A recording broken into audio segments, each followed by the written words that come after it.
друзья! Приветствуем вас, творческое, педагогическое сообщество белорусской столицы. Наша встреча проходит в дни предновогодних и рождественских праздников. Этот факт придает ей особый шарм и гармоничное звучание. Радугой красок наполнено фестивальное и конкурсное пространство Беларуси. Но сегодня мы вписываем новую страницу в ее историю. Уходящий 2023 год дал старт новому проекту конкурсу профессионального мастерства педагогических работников детских школ искусств в городе Минске с многообещающей перспективой фактора успеха. Дмитрий, а что для тебя фактор успеха? Полагаю, что быть успешным значит находиться в вечном движении, которое позволяет держать себя в должном профессиональном тонусе. Здорово. А для меня фактор успеха – это непроходящий интерес к жизни и умение преодолевать его запутанные лабиринты, в том числе и профессиональные. Да. Динамично развивающийся мир диктует креативные подходы и новые приемы в работе. Только через постоянный поиск, стремление к познанию, вдохновение, мастерство, интуицию, эксперименты, методом проб и ошибок, проявляя упорство в достижении цели, педагог детской школы искусств выкристаллизовывает свой собственный путь к профессии, открывая мир искусства для юных, одаренных граждан нашей столицы. Учредителями нового яркого проекта являются Управление культуры Минского городского исполнительского комитета совместно с Минской городской организацией Белорусского профессионального союза работников культуры, информации, спорта и туризма. Реализация мероприятий конкурса на всех его этапах на протяжении полугода осуществлена при организационной поддержке Минского государственного музыкального колледжа имени Михаила Ивановича Глинки. Ну что ж, позвольте представить героев нашего вечера, участников заключительного этапа конкурса профессионального мастерства педагогических работников детских школ искусств города Минска «Фактор успеха». Представляем конкурсантов. Безенсон Алина Ивановна, детская школа искусств номер 1.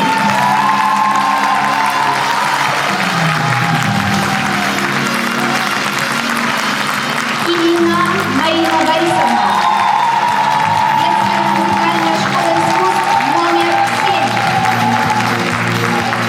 7. Ларионов Евгений Дмитриевич, детская музыкальная школа искусств номер 10 имени Евгения Александровича Глебова.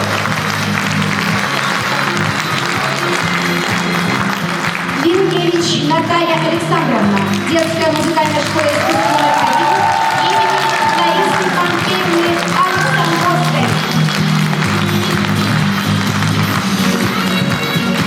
Машковская Елена Владимировна, детская музыкальная школа искусств номер 8 имени Григория Романовича Ширмы.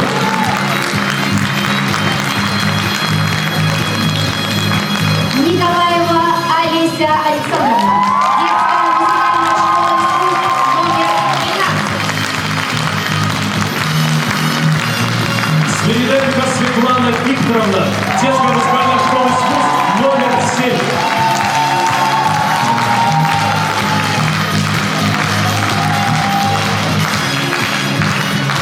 Шипахина Наталья Владимировна, детская музыкальная школа искусств имени Владимира Владимировича Половникова, номер 11.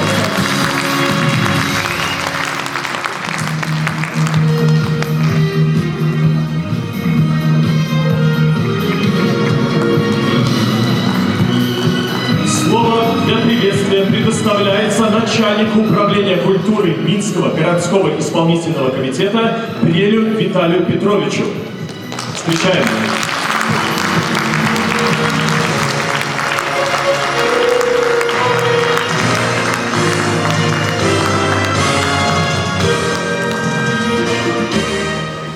Добрый день, дорогие друзья. уважаемые участники, уважаемые жюри, болельщики, гости. Вы знаете, недаром говорится, что от идеи до финала или реализации ее всего буквально один шаг. Поверьте, это так. Еще весной только зародилась идея провести конкурс профессионального мастерства среди наших талантливых педагогов учреждений образования в сфере культуры. И вот сегодня мы видим 8, которые дошли до финала. Я очень благодарен, что в начале реализации проекта Алексей Иванович Снитко подхватил его, потому что думали, как его сделать и внедрить, чтобы это было интересно всем вам. Профсоюзы не остались в стороне и тоже поддержали наш проект. И сегодня я могу с уверенностью сказать, что все участники большие молодцы. Как ни сложится сегодня этот финал, я желаю всем побед, и каждый из них, стоящий на сцене, уже победить. Сегодня этот конкурс, поверьте, позволил показать, что педагог в сфере культуры, в сфере образования, в сфере культуры – это педагог с большой буквы. Сегодня мы популяризируем нашу деятельность, и сегодня уже говорят об этом конкурсе, о педагогах и о том мастерстве, которым они показывают. Поэтому я еще раз желаю успехам финалистам, ну а конкурсу жить, развиваться и достичь республиканского уровня. Мероприятие объявляется открытым.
Виталий Петрович, большое спасибо за прекрасные слова.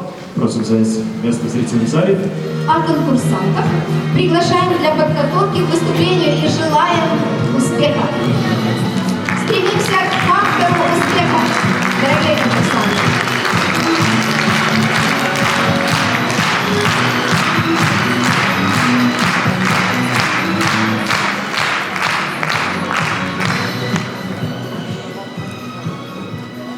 Дорогие друзья, позвольте представить членов жюри. Заведующий кафедрой психологии и педагогики Белорусского государственного университета культуры и искусств, доктор педагогических наук, доцент, председатель жюри конкурса Малахова Ирина Александровна.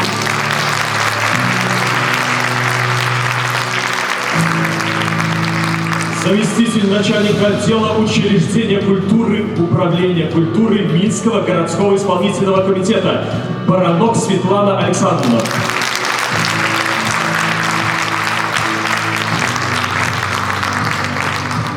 Профессор кафедры духовой музыки Белорусского государственного университета культуры и искусств, доцент Вячеслав Викторович Бортновский. Профессор кафедры культурологии и психолого-педагогических дисциплин Белорусского государственного университета культуры и искусств, кандидат искусствоведения, доцент Олег Абрамович Галкин.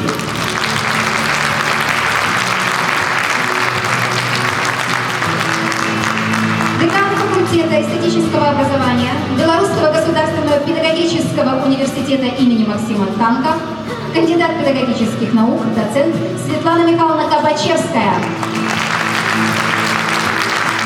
Председатель Минской городской организации Белорусского профсоюза работников культуры, информации, спорта и туризма Сергей Григорьевич Крысенко.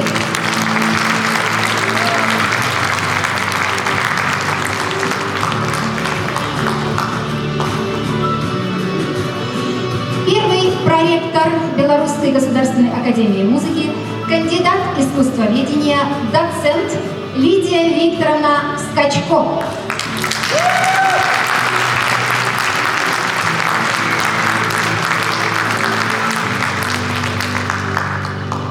Дорогие друзья, данный проект вполне может стать экспериментальной новаторской альтернативой в решении непростых задач привлечения внимания к профессии учителя детской школы искусств, ее престижа, статуса в обществе и в определенной степени стать мотивацией к совершенствованию собственного «я», к публичному признанию и выработке формулы успеха педагогического мастерства.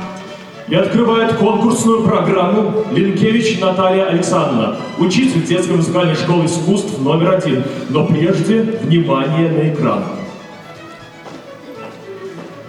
Детская музыкальная школа искусств номер 1 имени Ларисы Памфеевны Александровской приветствует финалистов конкурса педагогического мастерства «Фактор успеха». Желает всем проявить себя как можно лучше. Не волноваться, потому что вы самые лучшие представители нашей передовой педагогической музыкальной школы. Наш представитель Наталья Александровна Линкевич, учитель музыкально-теоретических дисциплин. Это человек с активной жизненной позицией. Ее энергия, ее радушие вдохновляет ее учащихся на победы на олимпиадах, на большой интерес к своему предмету. Ну что ж, фактор успеха – это те традиции, которые заложены в школах. Я думаю, именно они помогут стать лучшими из лучших. Всем большого успеха, везения. Мы за всех болеем, и пусть одержит победу сильнейший. Наталья Александровна, приглашаем на сцену. Вам слово, мастер. Сегодня все, что происходит на сцене, для меня очень трогательно и волнительно. Ровно 40 лет тому назад я поступила в музыкальное училище имени Глинки. Именно здесь приобретала свое профессиональное мастерство, обучалась в методике преподавания, а по воскресеньям проводила уроки в секторе педагогической практики. Затем были годы учебы в Белорусской консерватории, и начиная с 3-го курса моя педагогическая работа связана непрерывно с старейшей музыкальной школой города Минска, детская музыкальная школа номер 1. Сегодня я стою на сцене для того, чтобы рассказать вам всем о том, насколько я люблю свою профессию – учитель музыкально-теоретических дисциплин. Мы все знаем, что в музыкальную школу не приходят изучать сольфеджио. Приходят петь в хоре, играть на музыкальном инструменте. Но именно хорошо развитый музыкальный слух и глубокие знания в области теории позволяют любителю стать настоящим музыкантом-профессионалом. Групповая форма работы предполагает, что передо мной всегда находятся дети разного возраста, темперамента, способностей. И от урока к уроку, как по ступенчикам лестницы, мы продвигаемся вперед на пути к музыкальным знаниям. Этот путь не очень прост, ведь музыкальный язык, он включает очень много мелких деталей. Палочки, овалы, точечки. И ребенок должен терпеливо научиться ювелирно рисовать нотки и значки. И учитель, и ученик должны научиться терпеливо владеть эмоциями и двигаться вперед. Поэтому моя задача создать рабочую и очень плодотворную атмосферу для того, чтобы ребенок чувствовал себя комфортно в группе и при этом найти индивидуальный подход к каждому. Изучить музыкальный язык и привить любовь к сольфеджио и музыкальной литературе. Как все оригинально и необычно в этом музыкальном мире. Только музыкант понимает, что после 7-й ступени, оказывается, придет 1-я. А сложив 2 терции, мы получаем не сексту, как в математике, а тоническое трезвучие. А какие сложности содержит в себе размер 2/4? Там такое обилие ритмических фигур, что даже заядлый знаток ритмических фигур может споткнуться за пунктирный ритм, не написав вовремя точку. Сейчас. Соль.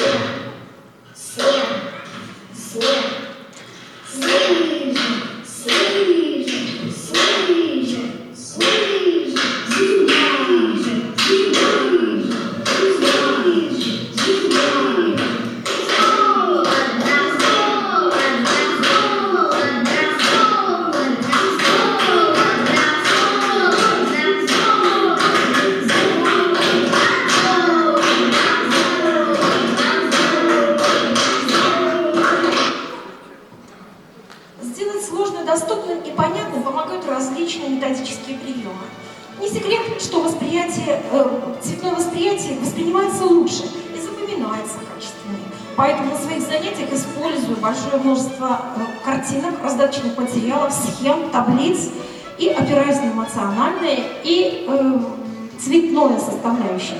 Дети теряются в мире музыкальных понятий, и важно их систематизировать. Поэтому поем в ладах, АИ всего 2, ступеней 7, и это семья, интервалов 8, А7 структура аккордов и ритмические формулы их смешения. Это такой своего рода конструктор, из которого получается художественное произведение. Как называется? Ой, я только знаю. Самый композитор Сергей Васильевич Шарахманов. Она мажорная или минор? Минорная.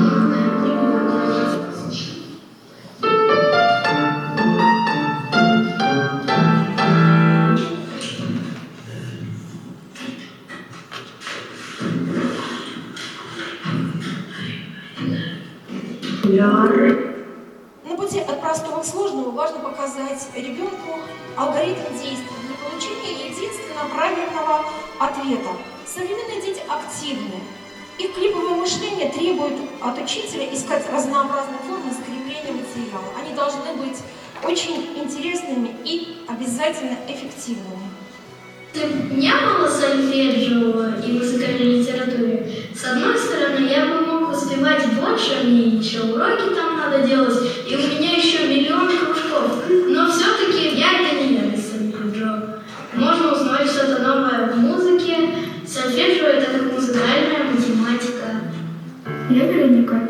Уже 7 лет я обучаюсь у Натальи Александровны. Для меня сольфеджио значит углубление моих знаний в музыке. На уроках я научилась слышать и различать гармонию, ритм, лад. С новыми знаниями для меня открылся широкий и богатый музыкальный мир. Моя любимая часть урока — написание диктантов. Музыкальная литература подарила мне знания об интересных и известных композиторах. Каждый урок на протяжении всего моего обучения как отдельное приключение. Мы смотрим и слушаем спектакли с музыкой тех композиторов, которых сейчас изучаем. Проходим викторины и готовим презентации. В общем, нам некогда скучать. Уроки Натальи Александровны всегда яркие и интересные. Для воспитания грамотного слушателя важную роль играет музыкальная литература. И в нашей музыкальной школе действует такой проект. Играют и рассказывают дети на примере изучения музыкальных произведений белорусских композиторов. И более молодой проект – это по страницам музыкальной культуры. Это с использованием интерактивных технологий. Среди моих учеников – участники, победители различных конкурсов – городских, республиканских, международных. Важно показать путь достижения успехов в музыке. И возможно, что этот ученик в будущем выберет профессию музыканта. За многие годы работы я подготовила к поступлению в различные учебные заведения около 120 человек. Не все из них остались в профессии, но есть те, кто добился высот в сфере музыки. Кто-то пошел преподавать, а кто-то открыл для себя что-то новое, но в этом ему помогала также музыка.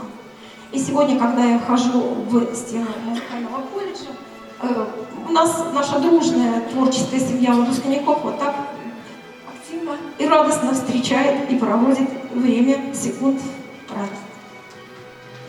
Я Ставрицкая Надежда, шлю привет из города Воронеж. Сюда мы приехали с семьей, с города Минска, где осталась моя любимая учительница по сольфеджио. А сейчас я учусь на втором курсе Воронежского музыкального колледжа имени Ростроповича на отделении хорового дирижирования. Мне очень нравится сольфеджио благодаря Наталье Александровне.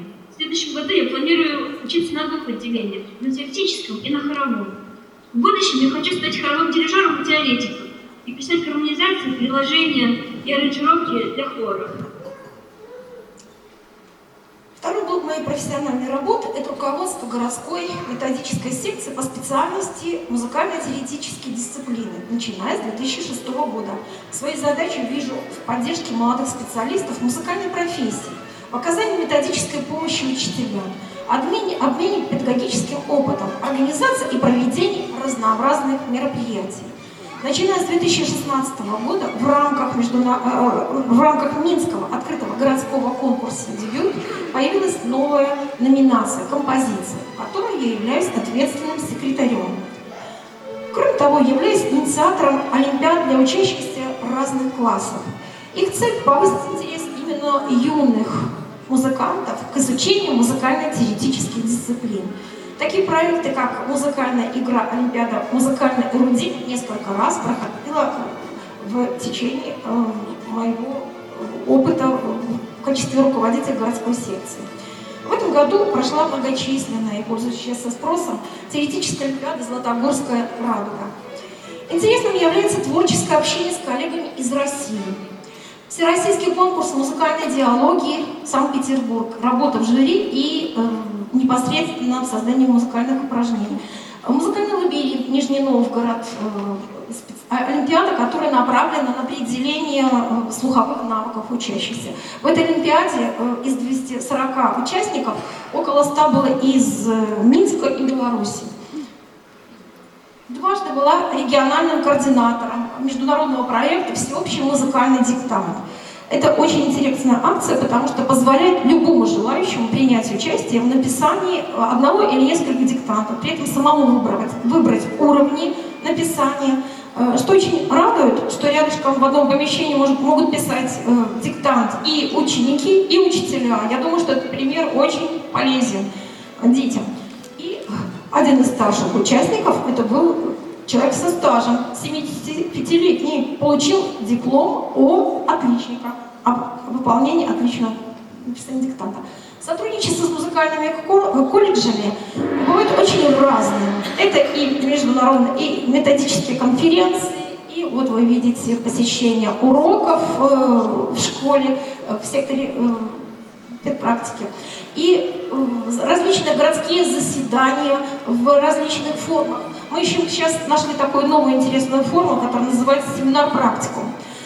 Это форма, когда учителя делятся своим любимым, наиболее эффективным упражнением или какой-то эффектной формой работы из личного опыта.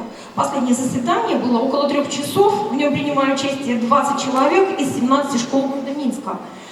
Чтение лекций на курсах повышения квалификации – это тоже один из моих полей действия.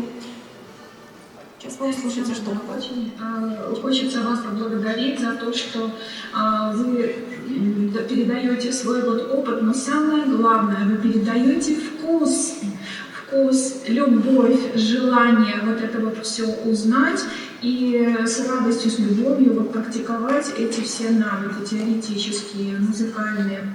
Сольфеджио и за ваш опыт по музыкальной литературе. Меня лично очень впечатлил, вдохновил ваш опыт, который вы нам пытаетесь передать по сольфеджио, вот эти все интересные моменты, интересные упражнения, которые вы можете применить в своей работе. И, конечно, это будет способствовать развитию музыкальной способности и талантов наших детей. Вот. И мы с благодарностью будем вспоминать вас на наших уроках и будем передавать опыт дальше. Очень важно приобрести и дальше передавать этот вкус, любовь к музыке, знания. Это подвижничество, за вашу любовь к белорусской музыкальной литературе. Потому что действительно дети говорят, нету у нас, мы не знаем композиторов, а вот вы нам показали, что еще можно сделать для того, чтобы у детей была такая вот мотивация. Ну, а вот лекции по сольфеджио, это просто вообще была фантастика, конечно. Это был такой богатый опыт, который был у вас, и вы нас еще раз научили учиться. Настоящий учитель учится всю жизнь.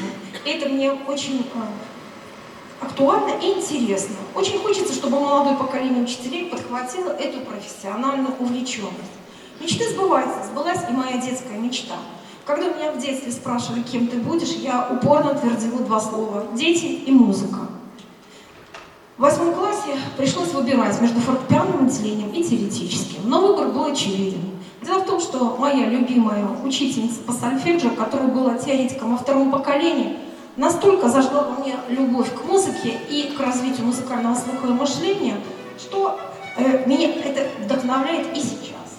И вот я здесь. Сегодня в очередной раз искренне и честно говорю, я очень люблю свою профессию.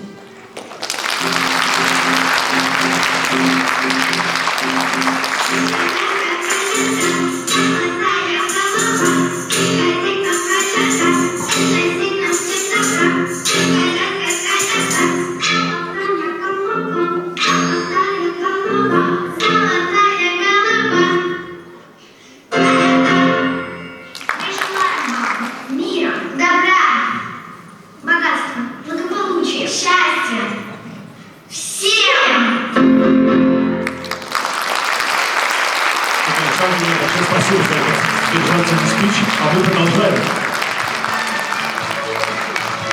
Эстафету принимает Машковская Елена Владимировна, детская музыкальная школа искусств номер 8 имени Григория Романовича Ширмы. Уважаемые друзья, внимание на экран, видео приветствия. Шановні удзельнікі, дазвольце павітаць вас у якасці фіналістаў заключнага этапу конкурсу «Фактор поспеху». Сапраўды, гэтае мерапрыемства аб'яднала адных з лепшых спецыялістаў у галіне першай ступені музычнай адукацыі. І, безумоўна, тыя кандыдаты, якія дашлі да фіналу, заслугоўваюць вялікай павагі не толькі з боку гарадскога метадычнага аб'яднання, але і тых устаноў адукацыі, якія яны прадстаўляюць. Асобыя словы падзякі хочацца сказаць да арганізатараў конкурсу і менавіта да навукова-тэхнічнай падтрымцы, дзякуючы якой давялося правесці гэта мерапрыемства на самым высокім узроўні. Нашу установу адукацыю дзіцячая музычная школа мастацтва номер 8 імя Григора Ширмы прадстаўляе загадчык духового аддзялення, кандыдат мастацтвазнаўства, выкладчык па класе флейты Машковская Алена Владимировна. Професійны, вопытны, апантаны педагог, пажадаем ёй поспеху і творчага натхнення. Так і хочеться протягнути по-білоруськи. Шановні сябри, дякую директору дитячої школи мистецтва номер 8 за таке віншування народної мови. Поддержим конкурсантку аплодисментами и пожелаем успешного результата. Елена Владимировна, ваш выбор. Всякая музыка идет от сердца и должна вновь дойти до сердца. Эти слова немецкого драматурга и лауреата Нобелевской премии по литературе Герхарда Гаутмана я выбрала в качестве своего профессионального кредо, потому что именно мы, учителя, призваны стать тем проводником, который доносит музыку до сердец наших юных воспитанников. Учитель в музыкальной школе – это не просто человек, передающий основы исполнительского мастерства своим ученикам. Это в первую очередь воспитатель юных душ. Совершенно не принципиально, игре на каком инструменте ребенок обучается в музыкальной школе. Гораздо важнее то, что он приобщается к сфере искусства, а это значит учится замечать прекрасное в окружающем его мире и людях вокруг. Поступая в музыкальную школу, ребенок обычно не очень себе представляет, что именно его ждет в новом учебном заведении. Родители и сами дети не всегда понимают, что обучение музыке – это не только большая радость, но и тяжелый каждодневный труд. И только глубоко погрузившись в процесс обучения, ребенок начинает осознавать, что инструмент сам не заиграет, а для его освоения нужно регулярно прикладывать значительные усилия. И очень важно, чтобы в этот момент желание учиться музыке в ребенке не угасло. Именно поэтому одна из важнейших задач для педагога музыкальной школы – поддержать, а если нужно и воспитать в своих учениках любовь к музыке и музицированию. Для детей младшего школьного возраста любовь к предмету зачастую начинается с любви к преподающему этот предмет педагогу. Но как влюбить в себя ученика? Для детей очень важна взаимность, а это значит, что они способны проникнуться расположением только к человеку, который сможет стать для них по-настоящему близким другом. Когда ко мне в класс приходит новый ученик, я стараюсь как можно раньше узнать его получше. Ребята достаточно открыты. Они любят делиться важными для них переживаниями, рассказывать о серьезных событиях. Я всегда готова выслушать своего ученика. И если нужно, дать совет, причем не обязательно касающийся именно обучения в музыкальной школе.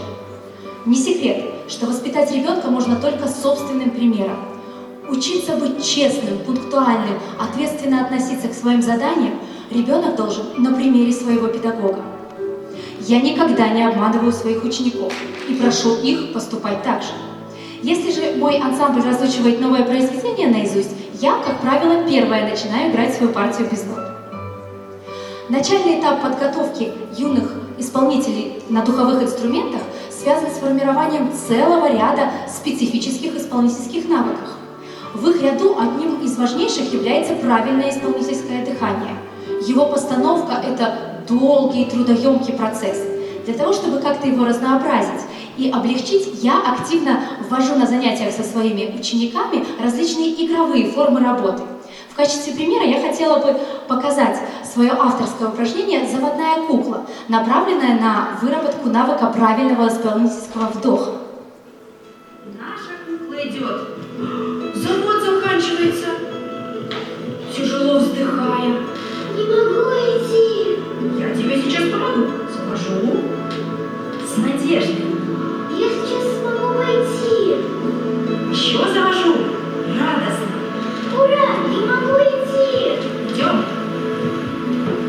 Научно доказано, что обучение игре на инструменте, начатое в раннем возрасте, значительно ускоряет работу мозга, улучшает качество нейронных связей, положительно влияет на состояние мозга в пожилом возрасте. Это важно знать родителям, которые еще только раздумывают, отдавать ли своего ребенка в музыкальную школу. А самим же ребятам полезно понимать, что обучение музыке – это один из способов приобщения к миру искусства. Я считаю, что на занятиях по специальности коллективному музицированию нужно обязательно разговаривать с ребятами о музыке и других видах искусства. Даже с самыми младшими учениками мы вместе придумываем истории про произведения, которые они играют. Я всегда прошу ребят самостоятельно подбирать слова, с помощью которых можно было бы описать характер исполняемой музыки. Вместе с учениками мы обсуждаем литературные произведения, фильмы, картины художников, разучиваем стихи о музыке. Я учусь играть на флейте. С ней мне хочется летать. Звуки, вы меня ответьте и пошлите благодать. На душе чуть-чуть тревожно, флейту нежно держат руки. Я легко и осторожно выдуваю чудо-звуки. Флейта плачет и смеется, манит вдаль, в долину грез. Родником хрустальным льется, душу трогает до слез. Одним из важнейших инструментов в руках педагога, помогающим поддерживать в детях любовь к музыке, является правильный выбор репертуара. Безусловно, педагог в музыкальной школе – это человек, который должен приобщить своего ученика к богатейшему миру классической музыки. Но я считаю не менее важным учитывать и музыкальные вкусы самих ребят, которые не всегда находятся именно в области академического искусства. Так, например, в прошлом году для выпускного вечера ребята попросили меня написать ансамблевое приложение нескольких песен из репертуара популярной рок-группы. Из-за большой загруженности я успела подготовить эти ноты только к концу апреля. Ни одно другое произведение ребята не выучивали с таким энтузиазмом и в столь сжатые сроки. Я всегда стараюсь поддерживать любые репертуарные инициативы ребят. Несколько лет назад одна моя ученица как-то предложила: «А давайте сыграем Гарри Поттера». Я подумала: «А давайте». Так появился концертный номер, который и по сегодняшний день является одним из самых любимых у моих учеников.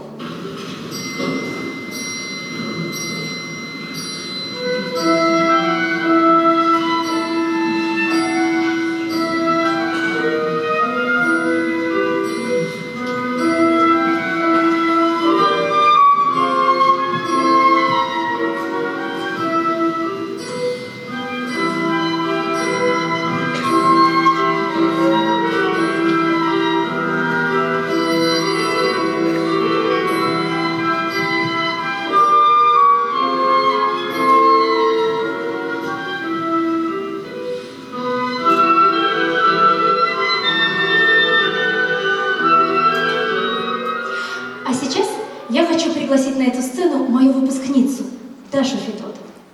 Даша училась у меня 8 лет и, конечно же, играла в ансамбле, даже после окончания музыкальной школы. Вместе мы прошли большой и очень увлекательный путь. Даша, тебе слово.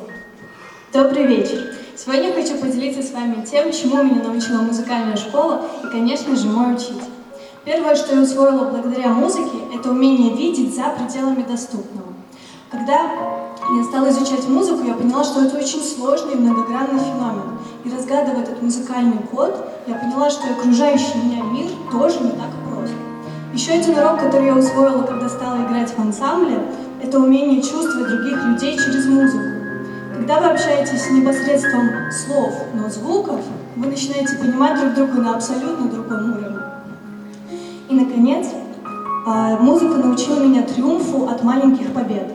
Когда часы долгого и упорного труда, кажется, не приносят никакого результата, но в конце концов у тебя получается, это как настоящая маленькая победа. И умение их ценить очень важно в нашей жизни. Эти уроки формировали меня не только как музыканта, но и как личность. Спасибо вам, Елена Владимировна, за эти уроки жизни. Спасибо, Даша. Безусловно. Научить ребенка любить музыку может только педагог, который сам не представляет жизни без своего инструмента, который собственным примером может показать, что процесс музицирования – это неиссякаемый источник радости, вдохновения, новых эстетических впечатлений и положительных эмоций. А завершить свое выступление я хотела бы словами французского писателя и профессионального летчика Антуана де Сент-Экзюпери. Не обижайте детей готовыми формулами. Формулы – пустота. Обогатите их образами и картинами, на которых видны связующие нити. Не учите их, что польза главная.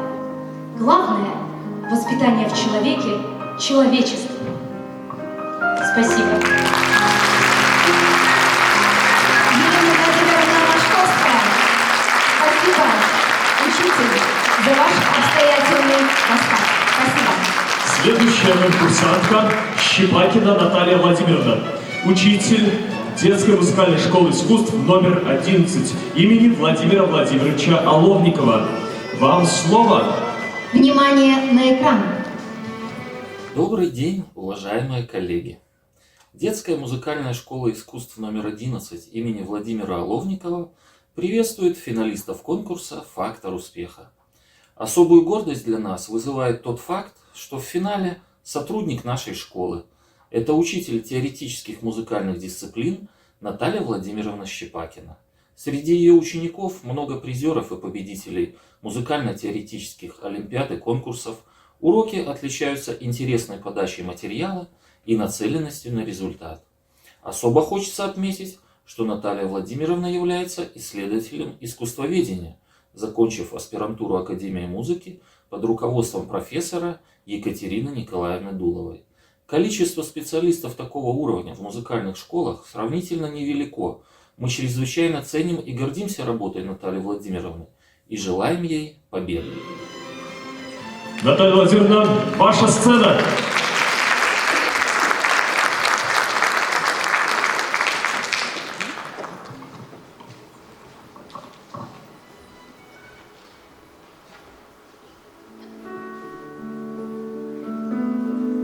Сольфеджио – чудесная наука законов музыкальных небосвод, где стала нам открыта тайна звука и клинопись загадочная нот. Эти стихи написала моя ученица Ксения Соболева, когда-то учащаяся 4 класса, а сегодня студентка 5 курса Белорусской академии музыки. И я подумала, что же вдохновляет детей на такое поэтическое творчество и приводит их к успеху? Научиться можно только тому, что любишь, так сказал великий мыслитель Иоганн Гёте. Когда-то любовь к музыке и предмету сольфеджио помогли мне выбрать профессию. А сегодня любовь к профессии привела меня на эту сцену, и это ключевой фактор успеха каждого из нас. Понятно, что для успешного обучения одной любви к предмету недостаточно, но всем известно, что в желании детей учиться критерий «нравится, не нравится», «люблю, не люблю» часто бывает определяющим. Работа с детьми, особенно дошкольного и младшего школьного возраста, это всегда полное погружение в мир детского творчества, игр, сказок и фантазий. На уроках мы часто играем. Это игры-состязания, интересные, занимательные задания. Детям нравится петь по лесенке, выкладывать диктанты пуговицами и ритмическими карточками. У нас есть игрушки-помощники, много музыкальных раскрасок. Мы играем на детских шумовых музыкальных инструментах, а иногда и в интерактивные игры. А помочь закрепить музыкальный материал нам помогают игры-квесты, например, «Путешествие в страну музыкального ритма». Здесь нужно пройти испытания в виде ритмических упражнений и заданий. Или посвящение музыкальной эрудиты. Здесь нужно разгадать послание из капсулы времени. Еще одна любимая стихия моих учеников – это детский шумовой оркестр. Однажды я предложила первоклассникам приготовить музыкальный номер и выступить на школьном концерте. Так появился ансамбль детских музыкальных инструментов «Вдохновение». Это не учебный предмет, а внеклассная работа, которую я провожу со своими учениками. Мы играем популярную классическую музыку, песни, танцы, марши.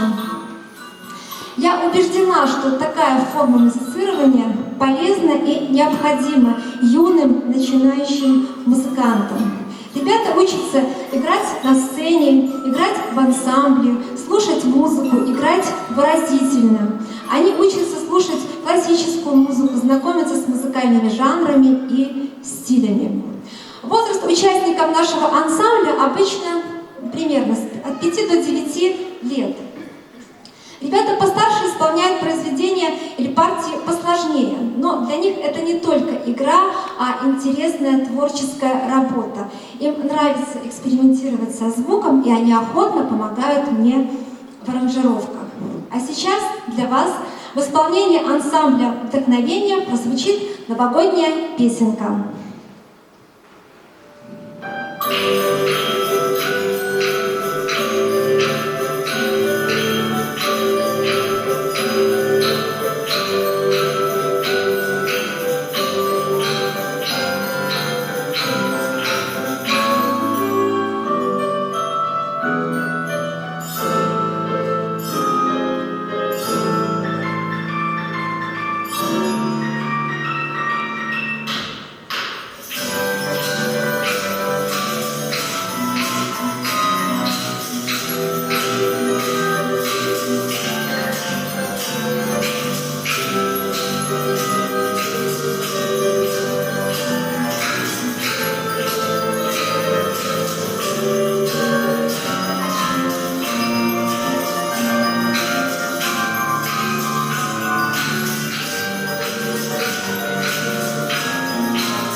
Знания и успехи моих учеников рождаются не только в играх.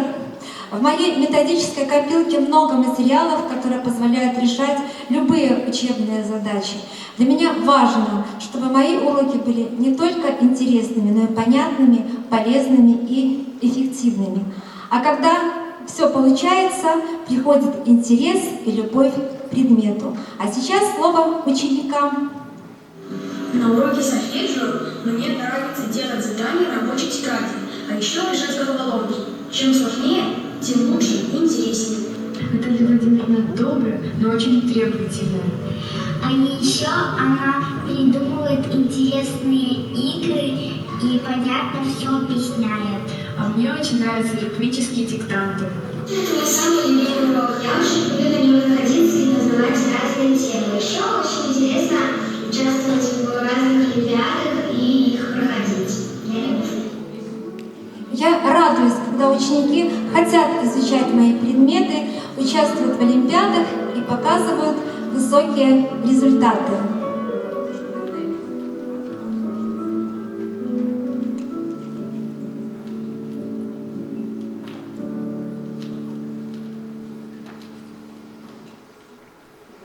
Среди моих учеников много талантливых ребят.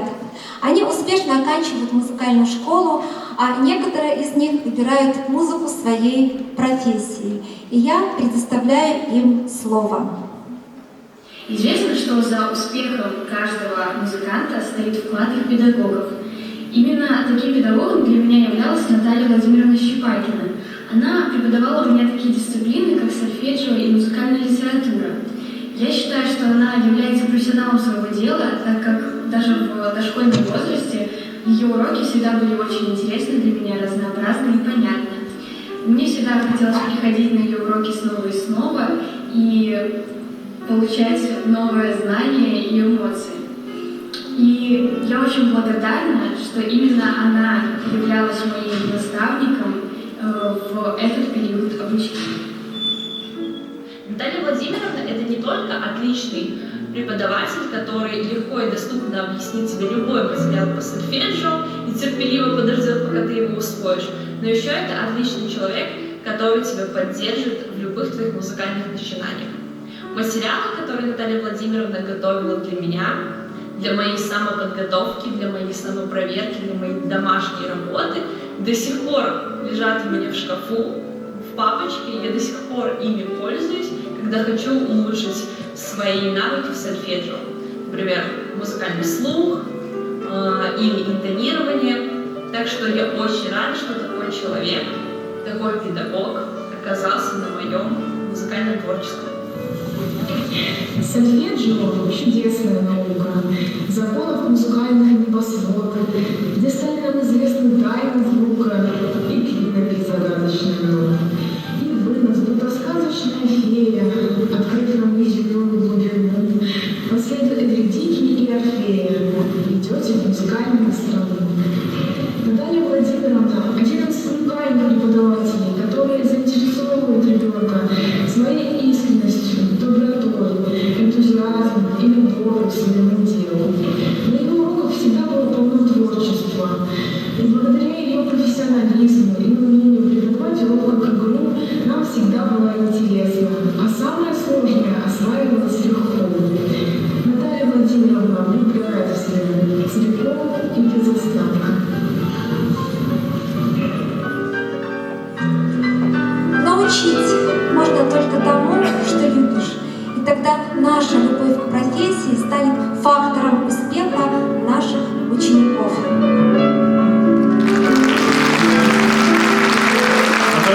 Эти громкие и неумолкающие аплодисменты для вас. Спасибо за прекрасное выступление. Спасибо большое. А мы продолжаем.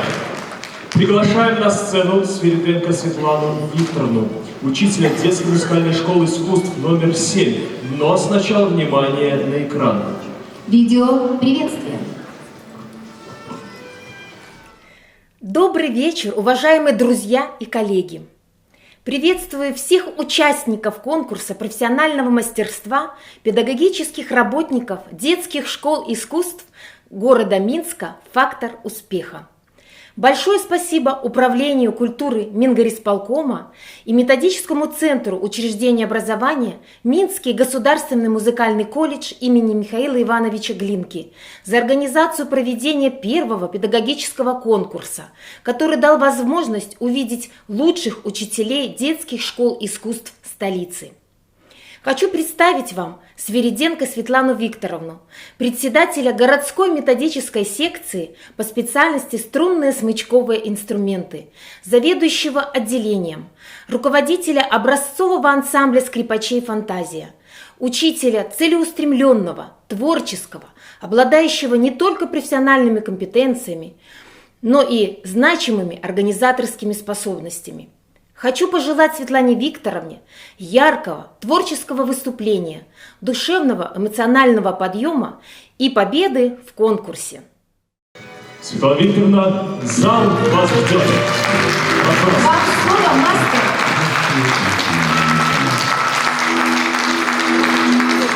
Ваши приятные творчести и перемен разом с першим національным у проєкті «Молодые таленты Беларуси». Вітаю усіх, хто слухає перший національний канал Белорусского радіо. З вами Тетяна Якушева. А зараз ми продовжимо цікавитися поспіхами наших переможців, які во многим залежать від педагогів. Добрый вечер. Победе в этом знаковом проекте предшествовала насыщенная и интересная работа. Поэтому мы сегодня не будем слушать всю передачу. Я постараюсь сама коротко рассказать о себе. Ну что бы я могла, если бы не мои родители? Именно они привели меня в музыкальную школу и сказали: ты будешь учителем музыки. Это была их мечта. Но прошли годы, И я всем сердцем полюбила скрипку, игру в ансамбле, оркестре, и это стала моя мечта. Получив достаточное образование и переиграв в большом количестве музыкальных коллективов Беларуси и зарубежья, мне посчастливилось начать педагогическую деятельность. Я стала учителем. И в начале 2000-х годов я уже точно знала, как и что я должна делать. А начинали мы с малого. Вместе с моими учениками, вот с этими малышами, юными музыкантами мы росли. Очень скоро они становились лауреатами различных конкурсов, связывали свою жизнь с музыкой и стали настоящими профессионалами. Заканчивали школу они вот так, вот так, вот так и даже вот так.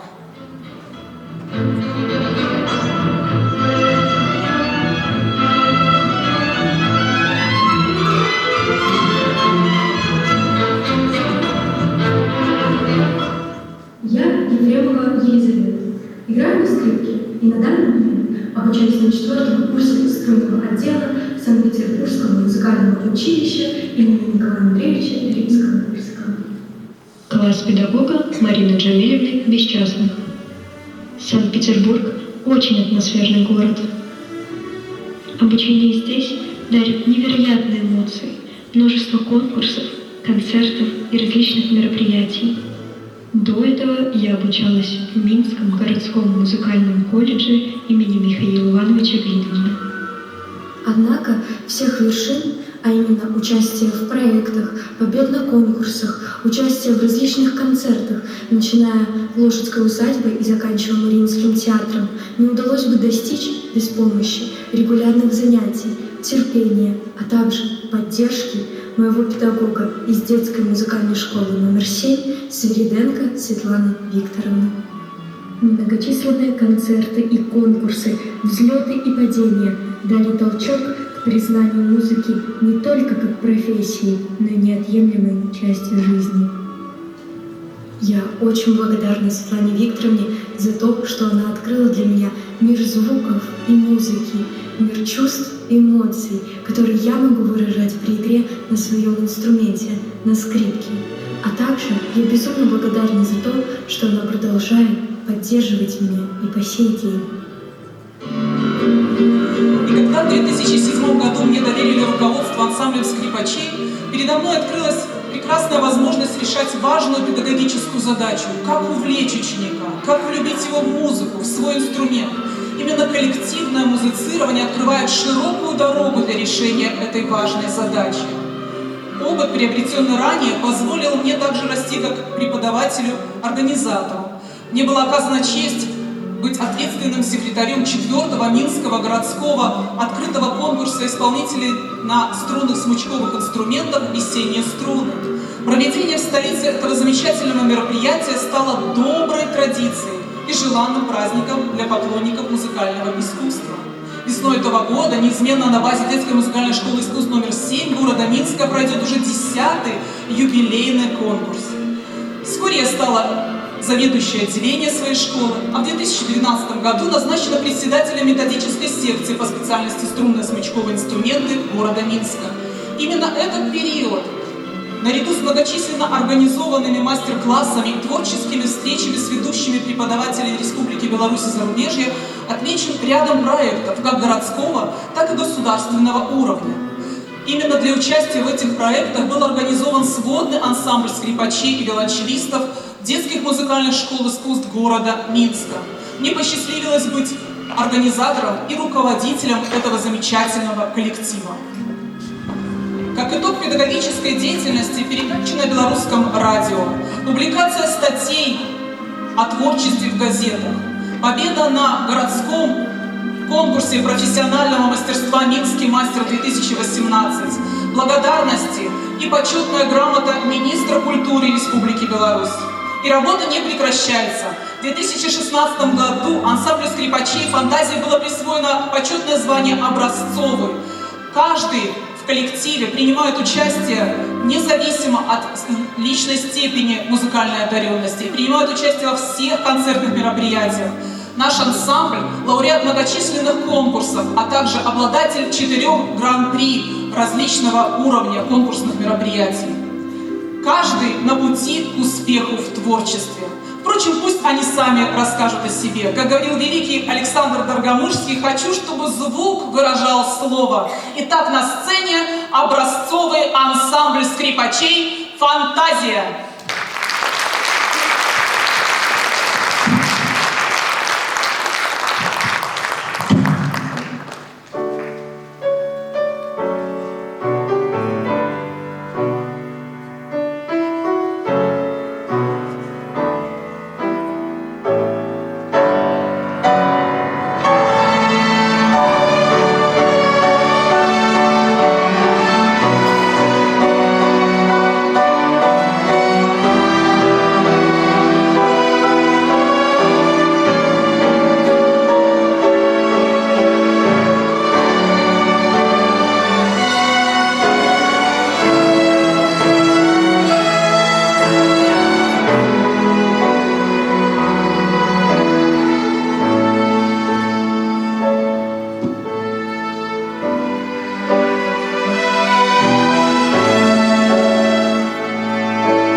Светлана Викторовна Свириденко.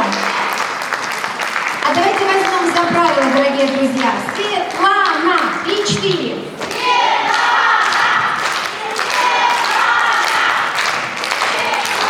Спасибо большое, дорогие друзья. Первопроходцам всегда тяжело. По крайней мере, если уж не тяжело, то непросто. Сегодняшнее мероприятие, сегодняшнее действо на сцене версталось непросто, потому что нужно было создавать концепцию всего нашего действа. И мне кажется, у нас получилось. Мы продолжаем конкурсную программу, и я с удовольствием представляю вам следующую конкурсантку. И Ильина Марина Борисовна, детская музыкальная школа искусств номер 7. Внимание на экран, дорогие друзья. Уважаемые друзья и коллеги, сегодняшнее творческое соревнование лучших учителей детских школ искусств столицы станет не только трепетным и волнительным событием, но и настоящим праздником таланта и вдохновения.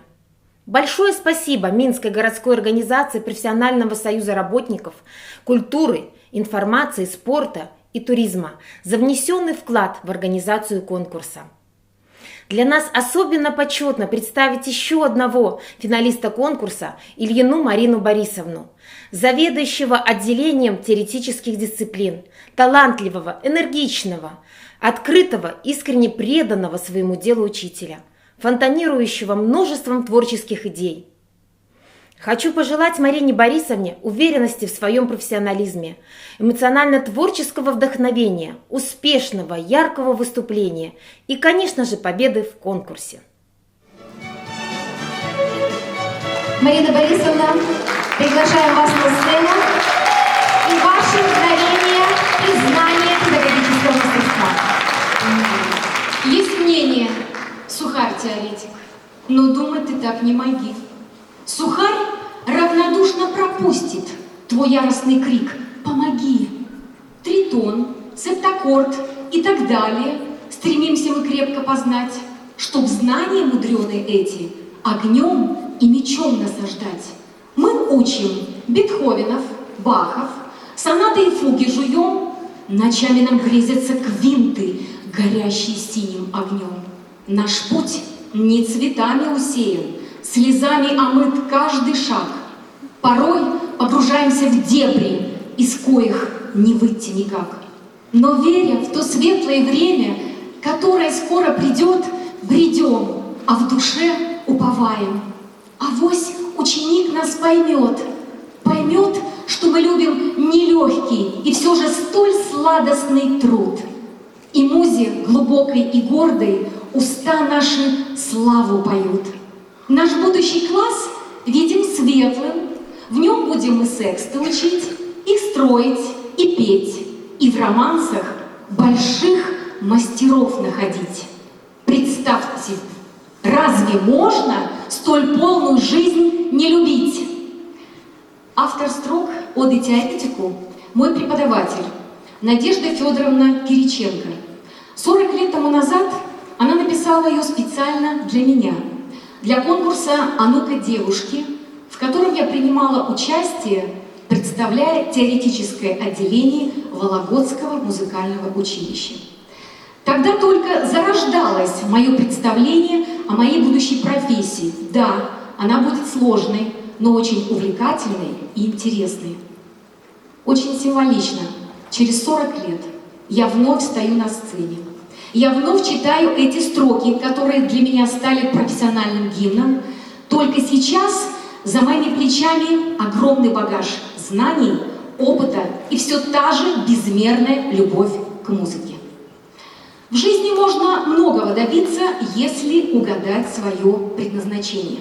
Моя стихия – музыка. Я учитель, я музыкант и очень горжусь этим. И сформировали меня как личность мои учителя. Самыми первыми учителями моей жизни были мои родители. Они воспитали во мне отношение к людям, к жизни и очень важные качества – любую деятельность выполнять с душой и любовью. А дальше свои усилия приложили учителя-музыканты. Они развили во мне творческие способности, открыли многочисленные грани музыкального искусства. И я, как примерная ученица, дала себе слово продолжать традиции своих учителей, привнося в свою работу что-то новое и креативное. Как заинтересовать ученика? Как заручиться его симпатией и поддержкой? Позвольте, я поделюсь с вами принципами успешной работы. Постоянно развивайся.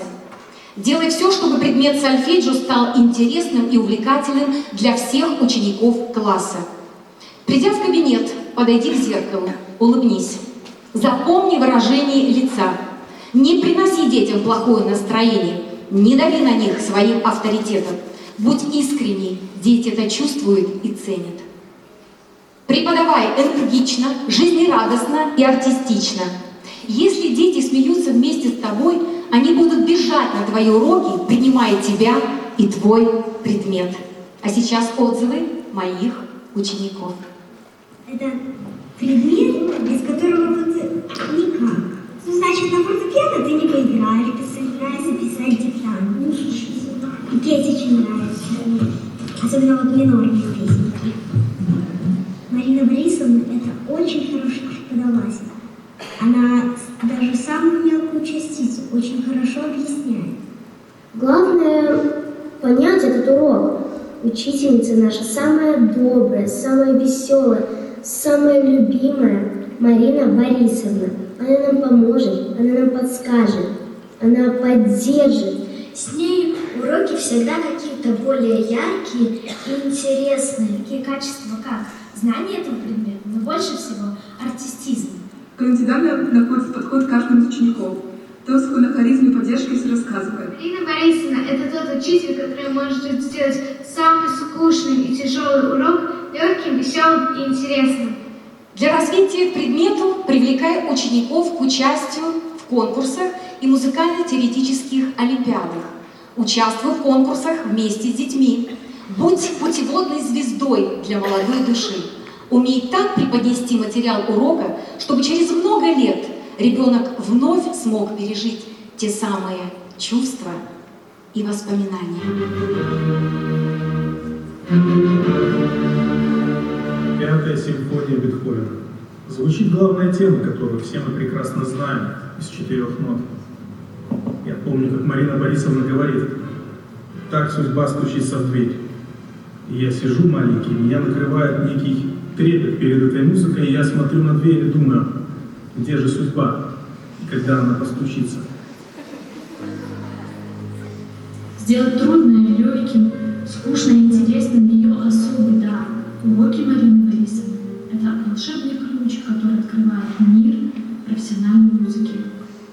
Марина Борисовна – это тот педагог, который действительно сможет донести всю суть предмета, и не просто сухо теоретически, а именно так, чтобы каждому ребенку это понравилось. Потому что я вообще не помню, чтобы хоть один человек у нас в классе был не заинтересован в предмете. Мои ученики – моя гордость. Многие стали профессиональными музыкантами. Я уверена, они должны превзойти своего учителя. В этом я вижу свою заслугу и призвание.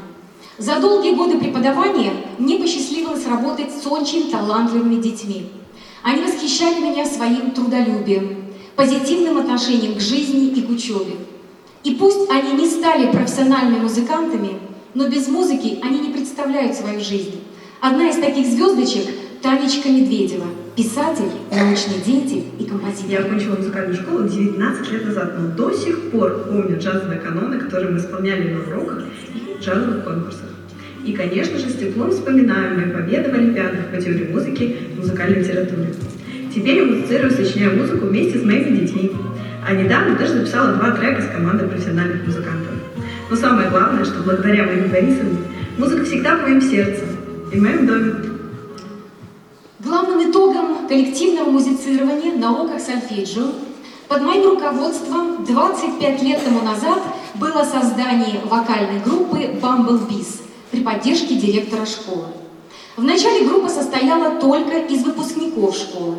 Мы выступали на многих концертных площадках Минска и даже становились лауреатами конкурса методических работ. Позже название «Bumblebees» перешло в вокальной группе учителей теоретического и хорового отделения школы. С коллективом учителей выступаем на общешкольных концертах, отчетных концертах школы в малом и большом зале Белорусской государственной филармонии. Когда ученики видят на сцене увлеченного учителя, они испытывают симпатию и огромное уважение за его труд. А еще рядом с нами наш директор Духновская Оксана Николаевна. И для нас это очень ценно.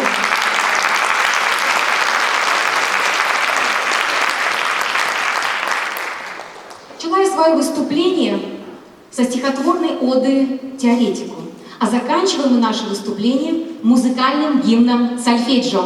На сцене группа Bumblebees.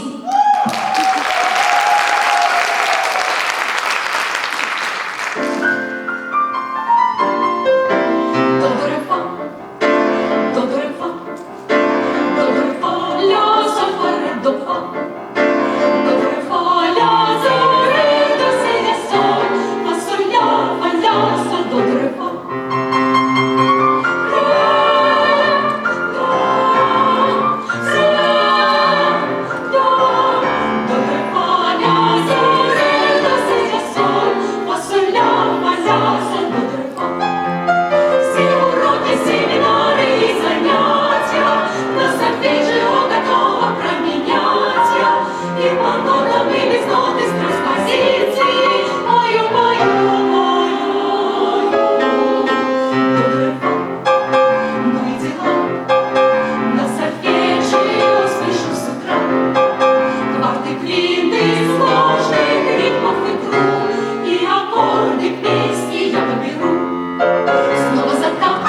Бамблбис и Марина Борисовна.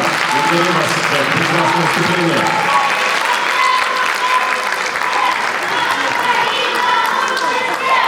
Отлично. Прекрасная кричалка. Дорогие друзья, мы продолжаем. В нашем элитном педагогическом конкурсном братстве представитель сильного пола Ларионов Евгений Дмитриевич, детская музыкальная школа искусств номер 10 имени Евгения Александровича Глебова. Дорогие друзья, внимание на экран.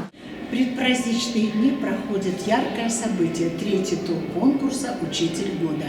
Евгений Дмитриевич Ларионов представляет нашу школу. Талантливый композитор, учитель, беззаветно преданный музыке, своим ученикам. Он получил блестящее образование у выдающегося композитора нашей страны Евгения Александровича Глебова, имя которого сегодня носит наша музыкальная школа номер 10. Одинаково интересно, содержательно наш коллега ведет уроки по классу фортепиано, сольфеджио, композиции, являясь при этом заведующим отделением. Скромный, талантливый человек с колоссальным масштабом личности продолжает композиторские традиции белорусской музыкальной школы, воспитывая в детях большую любовь к национальному искусству. Желаем всем конкурсантам удачи.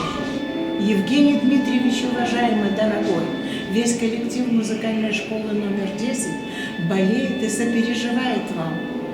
Мы желаем от всей души блестящих результатов в завершающем туре. Успеха, коллегам!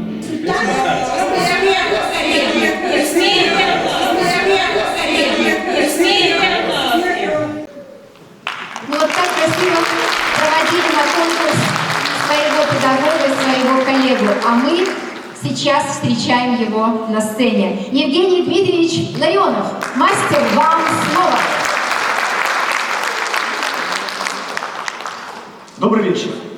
Когда мы говорим либо думаем о музыке, мы представляем в первую очередь мелодию.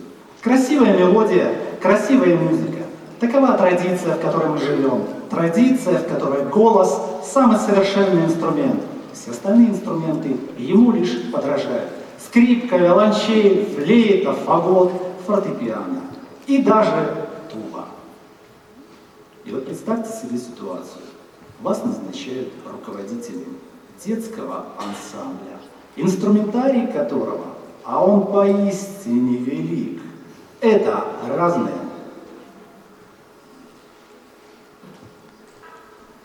Барабанщики, бубны, трещотки, маракасы, треугольники, кастаньеты, тарелочки. Ах да, флейточка с кулисой, эпический инструмент. И колокольчики, которые единственные из этой компании дают пусть по одному, но музыкальному тону. И вот вы, новоиспеченный руководитель, в окружении уже набранных детей, смотрите на эти инструменты, соображая, а что с ними делать? Какая мелодия? А дети дергают нетерпеливо за рукав. Ну что, какую будем песню играть? Есть у нас, правда, еще парочка металлофонов и ксилофонов. Ну, на них с мелодией проще, но их мало. А детей много, на всех не хватит. И здесь вы включаете всю свою изобретательность. Как вдохновить ребенка играть на том же треугольнике или бубенчике с таким же энтузиазмом, как и в металлофоне, или даже на специнструменте. И вот с этих пор больше никакой, повторяю, никакой просто музыки, никакого просто удара по инструменту. Если играем на барабане, то это не барабан, это сам китайский император.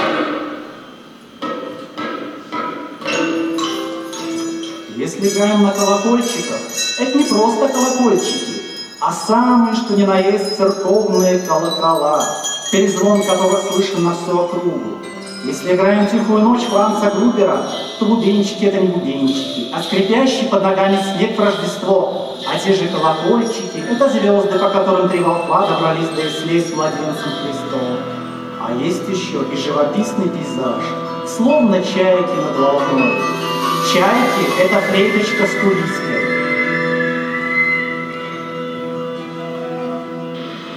И сказка «Зимовье зверей», где все без исключения инструменты — это персонажи животных.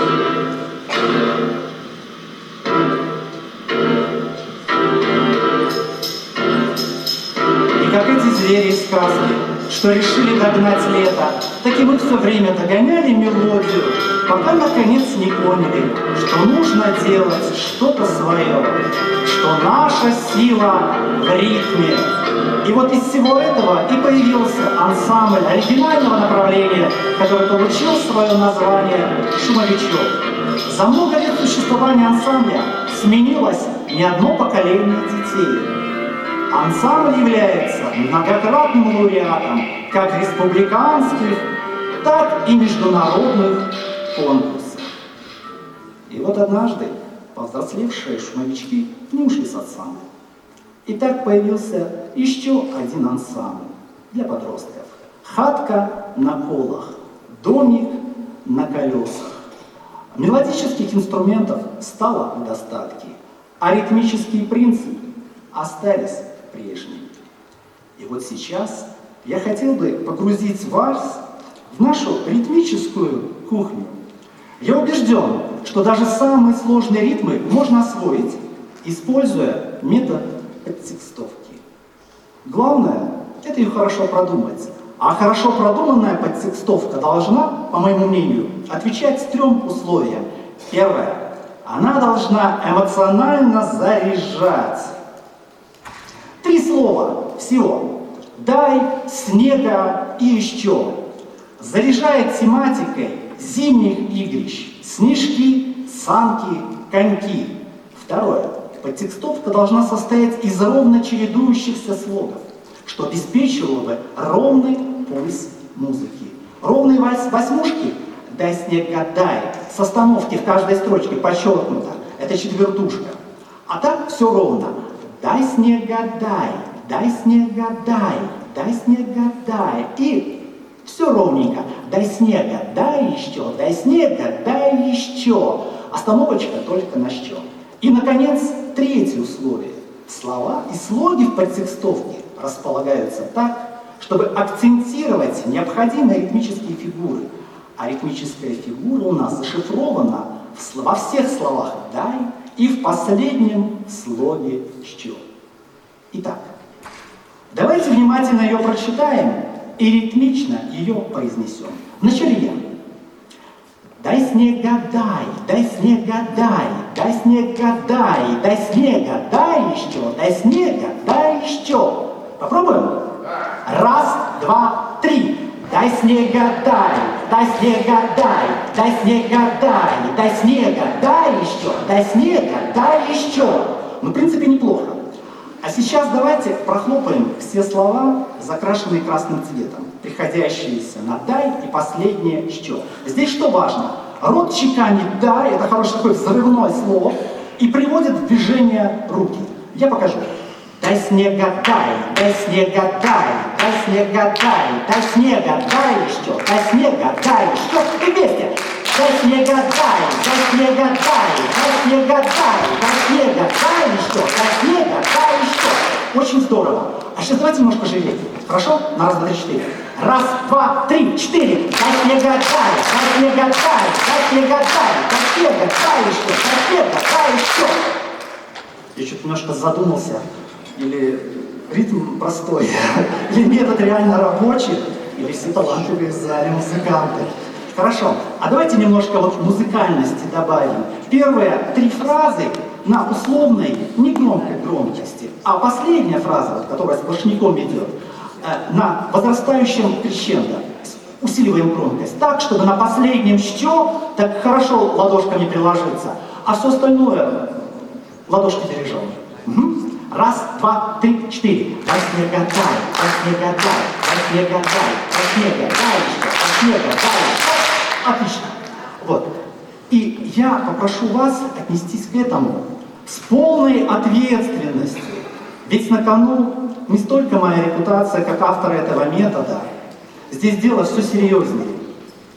А именно, будет ли в этом году хорошая зима со снегом и морозом, либо опять Новый год будет у нас с дождем.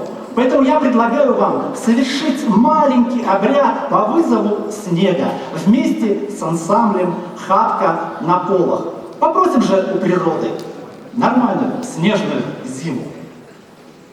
Да, и давайте сделаем 2 квадрата. 2 квадрата это 2 на 4 предложения. Предложение полностью на экране. То есть 8 раз его повторить. 1, 2, 3, 4.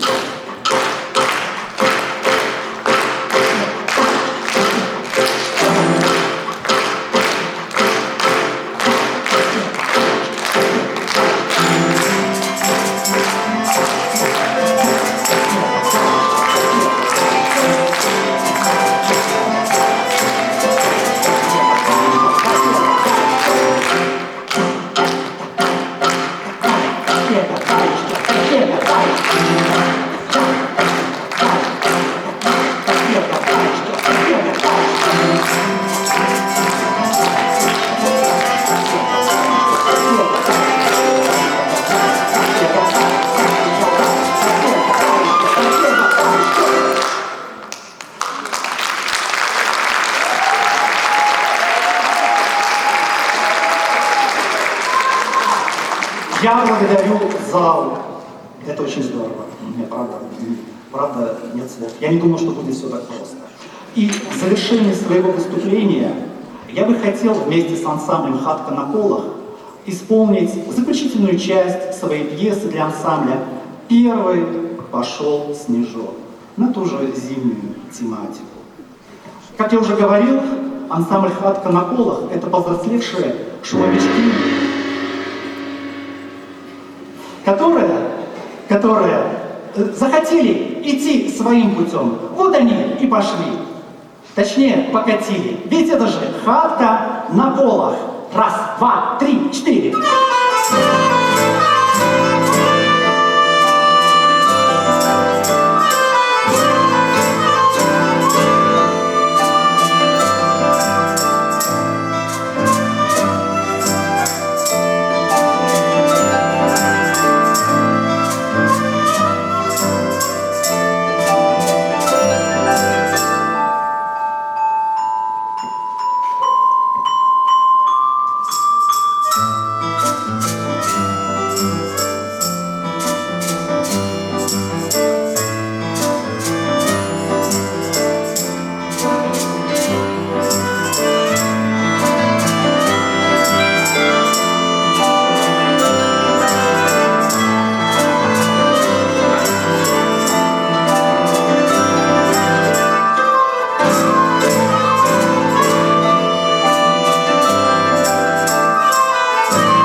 необходимо нашим конкурсантам. Учтите это. А мы продолжаем. Мы уверенно двигаемся к фактору успеха, преодолевая эмоциональные всплески и волнения. В этом и есть полнота ярких ощущений, интереса болельщиков и коллег. Конкурсную программу продолжает Безенсон Алина Ивановна, учитель детской школы искусств №1. И внимание на экран. Внимание на экран. Творческий коллектив детской школы искусств №1 города Минска приветствует и поздравляет всех финалистов конкурса профессионального мастерства педагогических работников детских школ искусств города Минска «Фактор успеха». Ваш многолетний опыт работы с учащимися, энтузиазм и самоотдача представляют каждую музыкальную школу с уникальной стороны. Мы гордимся тем, что участником финала стала преподаватель нашей школы, известный белорусский композитор Алина Ивановна Безенсон, которая делится своим профессиональным мастерством и безграничной любовью к музыке с нашими учащимися на уроках композиции. Умение создавать серьезное художественное полотно сочетается со скрупулезной работой над каждым элементом музыкального языка в пьесах юных авторов. А живое и искреннее общение делают процесс сочинения понятным для ребенка и увлекательным. От всей души гордимся Алиной Ивановной и желаем ей и всем участникам финала успеха. Алина Ивановна, сцена для вас. Алина Ивановна, приветствуем вас.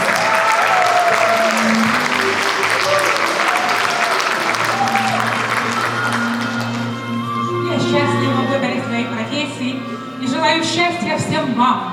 Мое педагогическое кредо. Учителю важно найти ключ к разуму и душе ученика. И тогда откроются тайны его способностей и лучших человеческих качеств. Я с радостью отдаю свои знания, опыт, идеи, вдохновение своим ученикам и прививаю им любовь к музыке на всю жизнь.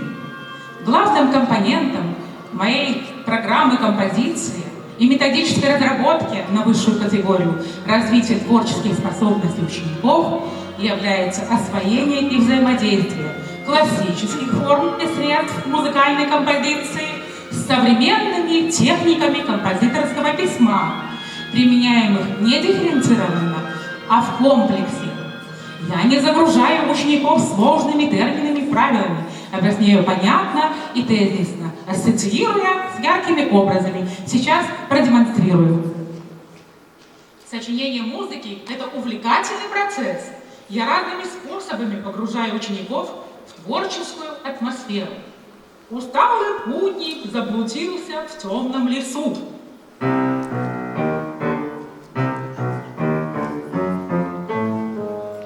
Начался дождь, пуантилизм. Сверкнула молния, грянул гром, сонорика. Ветер усиливается, а-ля дорика.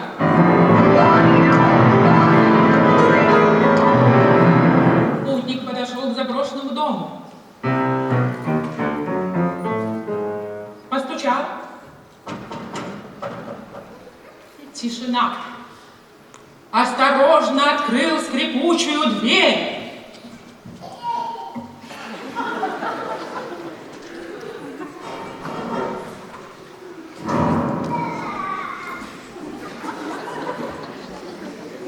Там таинственное эхо. Вдруг что-то падает, люстры валятся, таинственные обитатели бегают.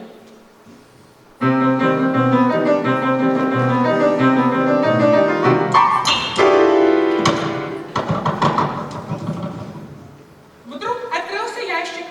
Вылетел добрый волшебник, взмахнул палочкой. И кошмары закончились. Страшный кластер превратился в консонанс.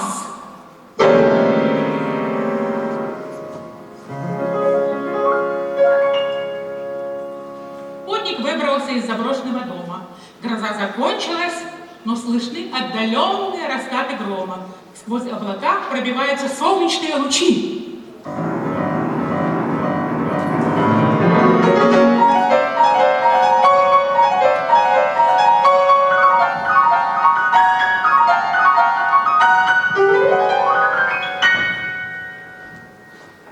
Тик-так, тик-так, время мчится быстро так. Скоро Новый год придет и всем удачу принесет. Не забудьте загадать желание под бой курантов.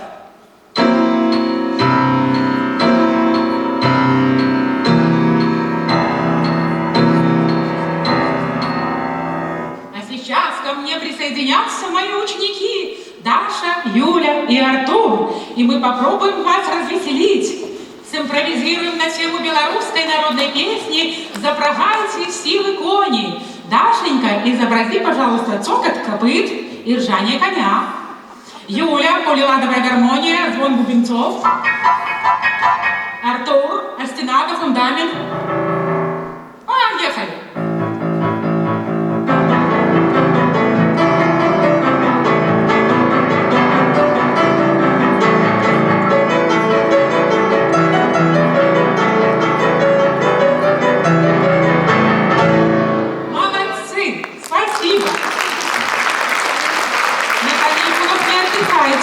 А музыку сочиняете?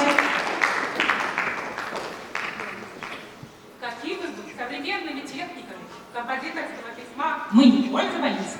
Главным элементом музыки во все века является вопрос ко всем?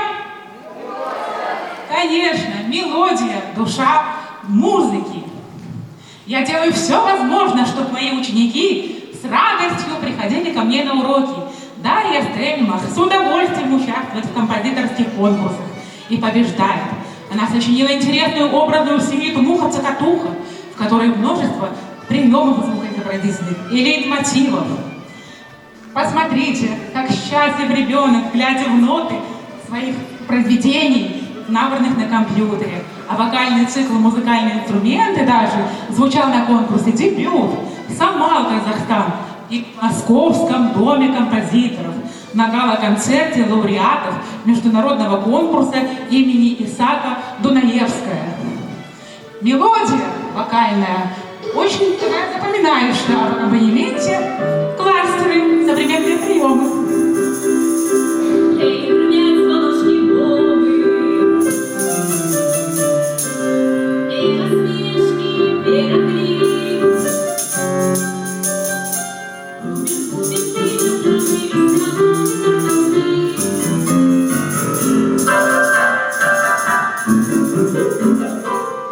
Артур Семенов посещает уроки виолончели и фортепианной композиции. Мечтает быть композитором, пианистом и дирижером.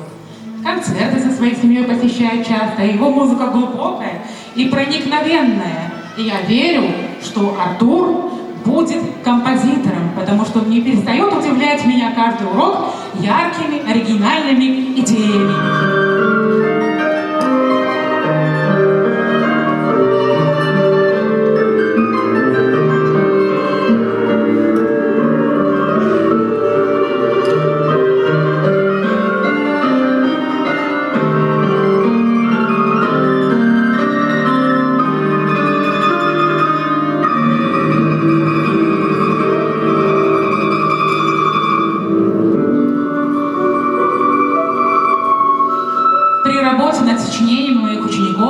Большое значение придаю музыкальной форме, яркому мелодизму, приводящему к кульминации, насыщенности фактуры, поиску необычных гармоний и модуляций. Готовится к изданию сборник для домры с произведениями Андрея Демьяненко, Артура Семенова и других моих учеников. Артур часто в произведениях своих пишет в конце «Слава Богу». Иоганн Себастьян Бах, как мы знаем, писал «Господи помилуй, и только Богу слава». Дарья Ширяева участвовала в телепроекте «Таленты краины» ОНТ во Дворце Республики с исполнением собственного сочинения и является лауреатом многочисленных конкурсов композиторских и в основном только первой степени. Лауреат спецфонда президента по поддержке талантливой молодежи. В этом году собирается поступить в музыкальный колледж имени Глинки. Ее музыка красивая и вдохновенная. Вероника Осколкина также является лауреатом спецфонда президента по поддержке талантливой молодежи и многочисленных композиторских конкурсов. Любовь к музыке она соединила с любовью к фигурному катанию. Как искусно она делает вращение под собственную музыку. Она блестяще проявляет в хоровом жанре себя.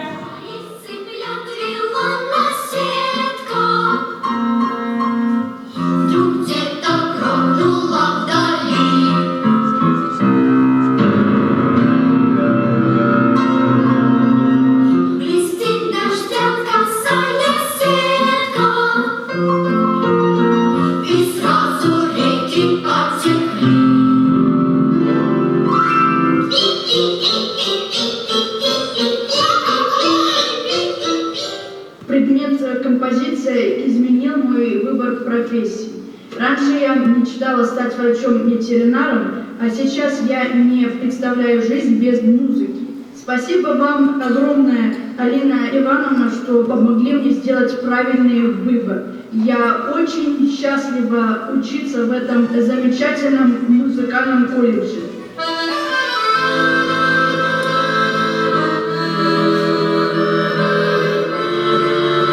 Музыка моих учеников эмоциональная, проникновенная.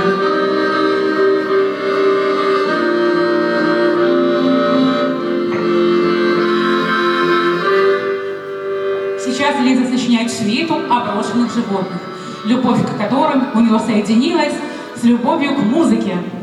Внимание, сюрприз! Филармония! 2018 год. Юля, узнаешь себя? Да.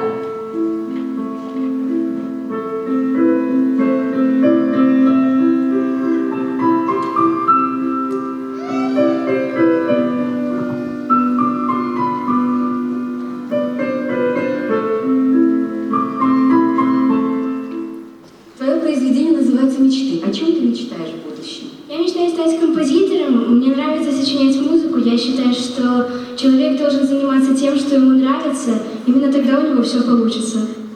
Юля, сейчас ты учишься в музыкальном колледже имени Глинки на фортепианном отделении. Осталось ли твоей мечтой стать композитором?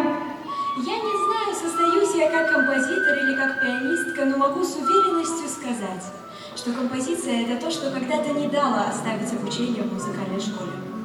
Алина Ивановна, именно благодаря вам я обрела уникальную возможность учиться сочинять музыкальные произведения. И я поняла, что музыка — это нечто гораздо большее, чем просто приятная слуху мелодия. Юля, в твоей свете проплывают облака, мелодия флейты самобытная и завораживающая. Партия фортепиано насыщена полифоническими элементами. Я желаю тебе новых оригинальных идей и творческого вдохновения. Секрет успеха моих учеников заключается прежде всего в том, что я добиваюсь высоких результатов прямо на уроке. Вначале поднимаю настроение, потом мы ищем интересную идею, и уверенность и вдохновение нас не покидают. Я всегда рада видеть талантливых учеников, композиторов и профессиональных в своих авторских проектах в нашей республике. В результате подготовки к конкурсу «Фактор успеха» у нас образовался ансамбль «Сонорика». Мы планируем не только импровизировать, но и исполнять произведения современных белорусских и зарубежных композиторов, и также издать сборник для этого ансамбля. От всей души я хочу поблагодарить организаторов и членов жюри конкурса «Фактор успеха», администрацию и коллег моей дорогой и любимой детской школы искусств номер 1 города Минска, в которой я работаю с 95-го года. Конечно же, родители и вас, дорогие зрители, за понимание, помощь и поддержку. И, конечно же, я безмерно благодарна моим драгоценным и уникальным ученикам, которых я очень люблю. Я люблю вас. Благодарю вас за это нестандартное прекрасное выступление. Для вас выступала Алина Ивановна Безенсон. Для вас удачи, успехов. Благодарю вас. Спасибо. Спасибо, Алина Ивановна.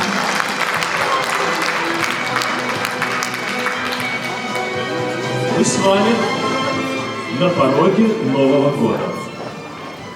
А Новый год, как известно, праздник, обещающий чудо. Когда он приходит, мы ждем, чего мы ждем? Ну, мы ждем сказки, ждем чудес. Сюрпризов, волшебства, радости. Но помните, дорогие друзья, что настоящее чудо происходит только тогда, когда часы пробьют 12 раз. Ну а пока мы предлагаем наши чудеса. Наши чудеса. Раз, два, три. Приветствуйте чудеса. Какая красота, потрясающе. Так, Галина, коль мы сегодня в статусе таких сказочных персонажей, ты угадал, кто это? Похоже, Дед Мороз. А я? Снегурочка. Похоже, Снегурочка. Я догадываюсь, да. Раз уж мы в таком статусе, попробуем подарить зрителям маленький сюрприз. Прекрасная мысль. Каким образом будем дарить? Думаем. Так, Предлагаю, Дима, во всем зрительном зале найти обладателей счастливых мест. Отличная мысль. Конечно. Дорогие друзья, в зале есть 3 человека, которые, к сиденьям которых прикреплены были новогодние сувениры. Будьте любезны, найдитесь, дорогие друзья. Есть такие обладатели? Я не ожидал такого. Итак, Посмотрите, может быть, вы счастливый обладатель какого-то очень важного и ценного сюрприза. ищите, Подарок. где-то должны быть. Может быть, вы тот самый человек. В одном случае это должен быть снеговичок маленький, в другом случае Там точно есть сюрприз? Точно, ну что, нету? Значит, он точно должен быть. Слушайте, Проверьте. я не исключаю, что кому-то понравились эти сувениры. Ребята положили в сумочку и подумали, прекрасный сюрприз. Тогда, что, есть обладатель? Прекрасно, подходите сюда. Просим вас, поднимайтесь на сцену, прошу вас. Будьте светлы. Как вас зовут? Здравствуйте, меня зовут Злата. Злата, вы учитесь в колледже здесь? Нет, к сожалению. А где вы учитесь, работаете? Я учусь в лицее Белорусского государственного университета. Прекрасно. Это прекрасно. А на какой специальности? Я филолог. Прекрасно, филолог сегодня вместе с нами, с музыкантами. Злата, для вас новогодний сюрприз. Как вы думаете, что здесь находится? Ну, не автомобиль, но почти. Это вкусное, сладкое, может быть, зал подскажет. Это просто новогодний пряник. С Новым годом, с наступающим, Злата. Счастья, здоровья. Это вам, да, пожалуйста. Ну что, ищем еще одного обладателя, еще да? один, да, у нас есть? Нет, 2 еще. Целых 2, Дорогие друзья, представляете? Дедушка Мороз такой в зеленой шапочке с белыми ножками красивыми. Есть у кого-нибудь что-нибудь подобное, нет? Есть? Внимательно, поищите внимательно. Дима, точно, явно кому-то понравились эти сувениры, и люди положили их в сумочки. Ну ладно. Чудесно. Ладно, спасибо. Дорогие друзья, предлагаю все-таки найти счастливое место, Дима. Да? Загадай желание, в котором будет, цифра до 10. Так, сейчас, секундочку. До 10. Да. Цифра 9. Прекрасно, 9. 9-й ряд. 1, 2, 3, считаем 9-й ряд. А вторая цифра будет моя. Номер 2 справа. 9-й ряд. Второе место справа. Ищем, считаем. 1, 2, 3, 4, 5, 6, 7, 8. 9. И второе место справа. Приглашаем вас к нам, обладатель счастливого места. Прекрасно, ура! Наконец-то. Прекрасно. Долгожданный пряник найдет своего обладателя. Но прежде мы познакомимся. Как вас зовут, кто вы и как вы сюда попали? Меня зовут Елена Юрьевна, фамилия моя Кошур. Мне очень нравится здесь. Я совершенно недавно переехала в Минск. Я очень долго работала в Гродненской области, учитель музыкально-теоретической дисциплины, только 2-й год, работаю в 4-й музыкальной школе. Тоже музыкально-теоретические дисциплины. Прекрасно. Замечательно, мы рады вас приветствовать. Спасибо. Мы поздравляем вас с наступающим Новым годом. И долгожданный пряник для вас. Девочки, просим вас, выходит мальчик. Это тоже следующее чудо. С Новым годом!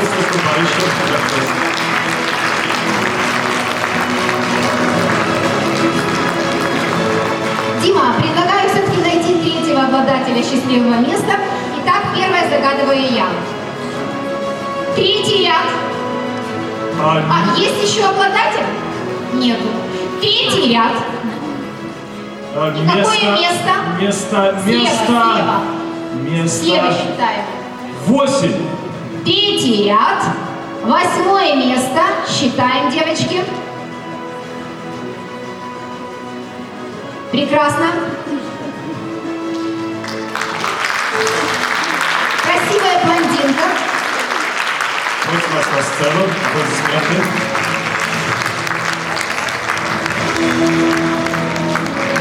Здравствуйте, пожалуйста. Добрый день, я учитель игры на фортепиано в детской музыкальной школе номер 17. Как вас зовут? Татьяна Сергеевна Скадорова. Татьяна Сергеевна, приветствуем вас. Поздравляем с наступающим Новым годом. Я надеюсь, что вы болеете за своего, да? Или за всех? Мне все учителя одинаково дорогие и ценные, одинаково да? ценные. Спасибо, замечательно. Ну что ж, для вас новогодний сюрприз. Опять мальчик, следующее чудо. Он дарит вам маленький сюрприз с Новым годом.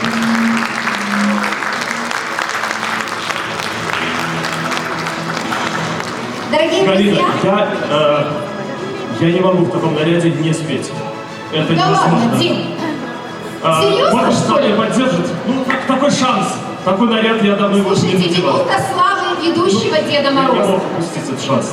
Итак, Моя любимая песня, хотя бы кусочек. давай. Зал мне поможет. Потолок ледяной, дверь скрипучая, за шершавой стеной тьма колючая. Как зайдешь за порог, всюду ини, а из окон порог синий-синий. Прекрасно. Дмитрий, минута славы. Аплодисменты. Спасибо. Дорогие друзья, ну а мы продолжаем. Вернее, даже уверенно двигаемся к фактору успеха. И завершает наш конкурсный марафон Николаева Олеся Александровна. Детская музыкальная школа искусств номер 13. Встречаем. Встречайте. Внимание на экраны.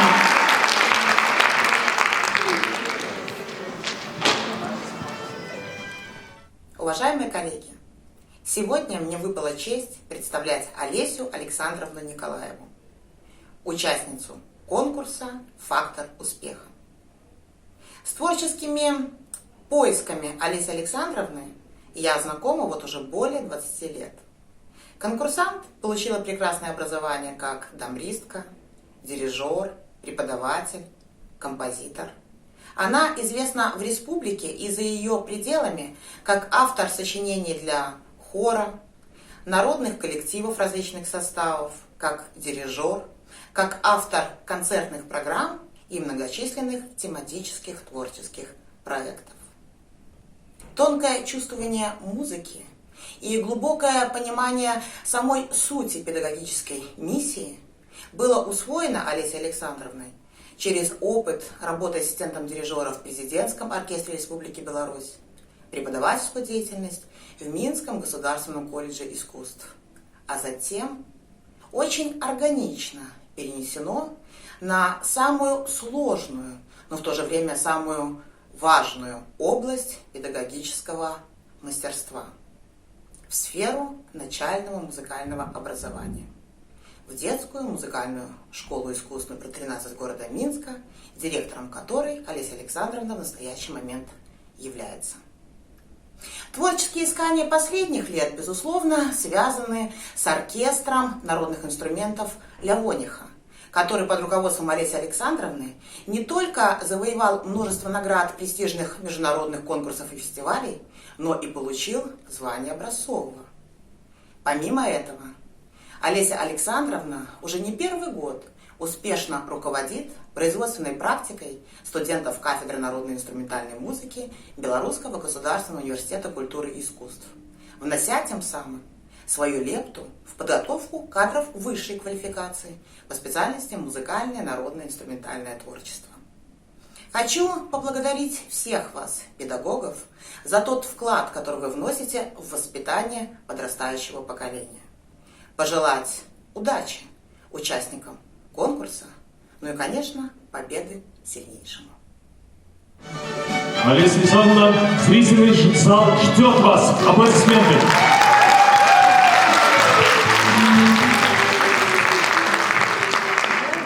Добрый вечер, уважаемые члены жюри, дорогие друзья и коллеги. Для меня большая честь сегодня на конкурсе профессионального мастерства «Фактор успеха» представлять коллектив детской музыкальной школы искусств номер 13 города Минска. Сегодня в этом зале собрались те, кто, безусловно, связан с педагогикой и культурой в нашей стране, кто высоко ценит труд учителя и понимает всю степень ответственности, возложенную на него. Само понятие педагогики в современном его прочтении выходит далеко за рамки сухой науки и учебной дисциплины. Говоря словами Константина Ушинского, педагогика не наука, а искусство. И наиболее значимы эти слова становятся в стенах детских школ искусств, где взаимоотношения учителя и ученика становятся более личностными. Мы много говорим о творческой составляющей, об консолидации различных видов искусств, об индивидуальности, об эмоциональном прочтении в исполнительстве, тем самым затрагивая более тонкие материи. И, конечно, личность педагога, его мастерство, интуиция, его интеллектуальный уровень выходит на первый план, создавая условия для реализации творческого потенциала учащихся. И речь сейчас идет не просто о передаче знаний, а о сохранении национальной идентичности. Этот вопрос в настоящее время наиболее актуален. Ребенку очень сложно в увеличивающемся потоке информации своевременно и компетентно разобраться. И именно учитель, как человек, имеющий значительный социальный и культурный опыт, должен стать для него проводником в мир культурных ценностей. Имея значительный опыт работы с различными творческими коллективами, я с уверенностью могу говорить о том, что именно детская аудитория является самой эмоционально незащищенной в этом плане, но и самой эмоционально отзывчивой. Их неподдельный интерес, их широта творческих идей, их свобода от стереотипов является бесконечным источником вдохновения. Их интерес ко всему новому каждый день напоминает нам, почему они пришли в музыкальную школу и почему мы когда-то пришли в музыкальную школу. Из-за огромной любви к музыке. Размышляя об этом, невольно сталкиваешься с мыслью, а что же я лично сделал для педагогики, для преемственности поколений, и что я оставлю после себя в культуре. Это стало отправной точкой для идеи создания моего интерактивного музыкально-просветительского проекта, который получил название «Детям столицы». Реализация этого проекта планируется в 2024 году. Основной целью проекта является создание новаторского концертного репертуара для детских оркестровых коллективов. Безусловно, современные белорусские композиторы создают потрясающую, увлекательную музыку для профессиональных оркестров, для индивидуальных исполнителей, и как мало создается для детских оркестров. А между тем нужно помнить, что именно в коллективе ребенку наиболее легко проявить себя как творческую личность. Современный белорусский концертный репертуар для детского оркестра должен отвечать определенным критериям. В первую очередь это актуальность, современность музыкального языка, соответствие возрастным и исполнительским возможностям юных оркестрантов, функциональное разнообразие, возможность использовать этот репертуар как учебный и как концертный, а также опора на национальную белорусскую музыку. В процессе реализации этого проекта мы не только сможем привлечь общественность к детскому творчеству, но также сохраним жанр детского коллективного исполнительства, привлечем новую аудиторию в детские школы искусств и увлечем игрой на народных инструментах. И, конечно же, этот проект послужит патриотическому воспитанию детей и молодежи. И сегодня я с радостью представляю вам премьеру песни, которая является олицетворением центральной идеи всего проекта. Итак, слова и музыка Олеси Николаевой. «Дети столицы». На эту сцену я приглашаю вокальный ансамбль Sables Family в составе Анастасия, Софья, Варвара и Арсений Соболевские, класс Каблукова Виктории Владимировны. Младший хор «Блесточки» руководит Селинова Яна Вячеславовна. Концертный хор «Клавиши» руководит Янук Анастасия Сергеевна. И, конечно, образцовый любительский коллектив Республики Беларусь, оркестр народных инструментов для Воника, руководитель Олеся Николаева.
Благодарю за это прекрасное выступление.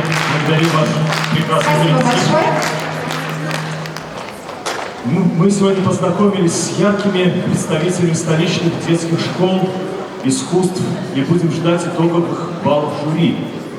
Приглашаем жюри пройти в комнату для обсуждения и подведения итогов. Уважаемая публика, у вас сегодня особая миссия. Вы имеете право голоса для определения обладателя специального диплома зрительских симпатий.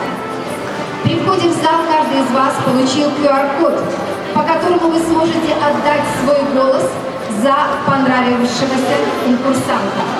Время пошло, и вы можете голосовать. Ну, а мы уверенным темпом преста двигаемся к финалу выступления. Но у конкурса есть свои страницы, заполненные именами участников первого и второго этапов, которые состоялись в октябре-ноябре текущего года. В номинациях «Музыкальный инструмент», «Коллективное музицирование», «Музыкально-теоретические и иные учебные предметы по истории искусств», «Хореографическое, изобразительное и театральное искусство». Дорогие друзья, сейчас пришло время познакомиться с участниками первого и второго этапа. Мы будем их называть и одаривать аплодисментами и цветы, и подарки в их честь. Итак, Аниськова Татьяна Викторовна, детская музыкальная школа искусств номер 6. Покажитесь, где вы в зале.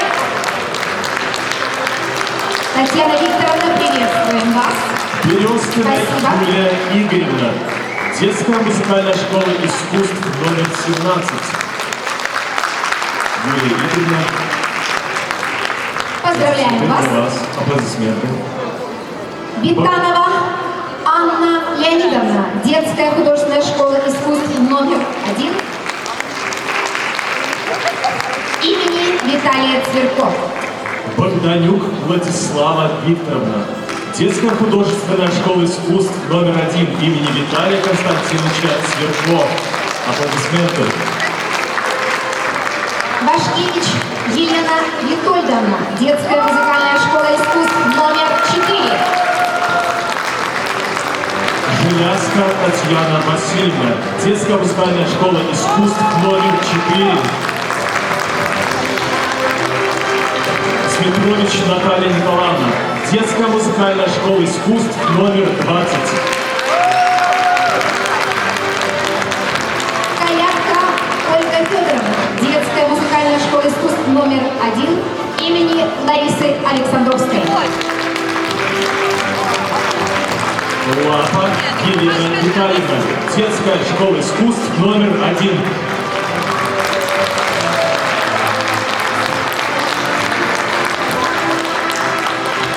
Молдаванова Евгения Сергеевна, детская музыкальная школа искусств номер 12.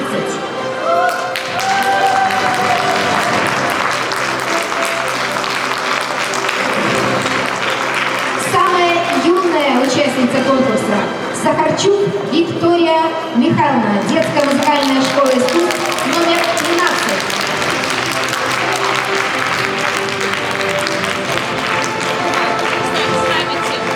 Цитирук Наталья Владимировна, детская музыкальная школа искусств номер 16.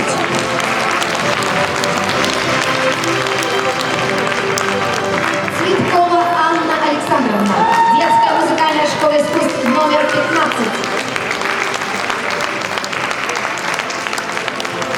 Шиманская Алиса Андреевна, детская школа искусств номер 2.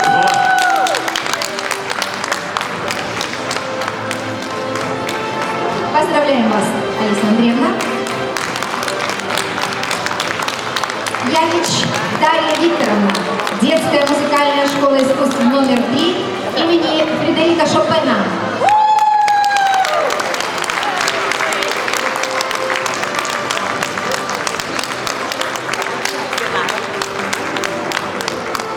Спасибо большое.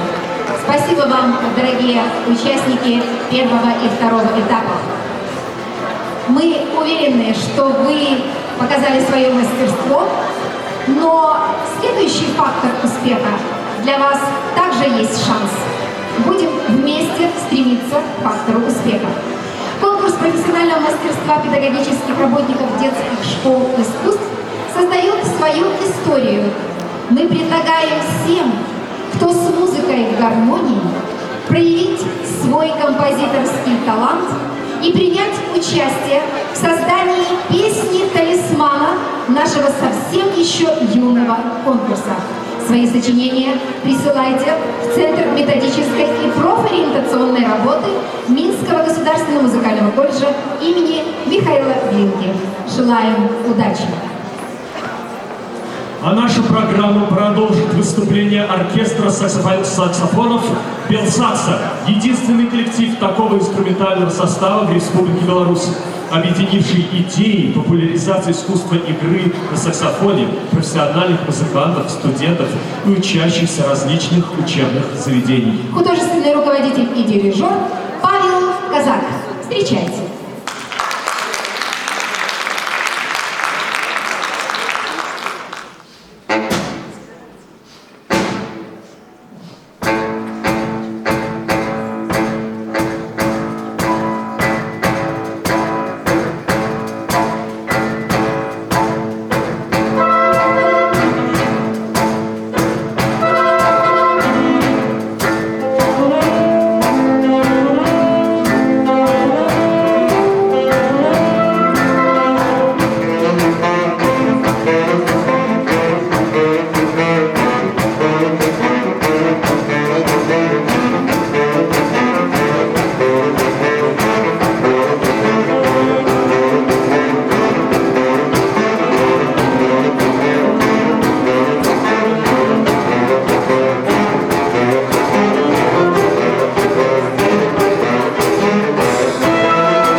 продолжаем концертную программу.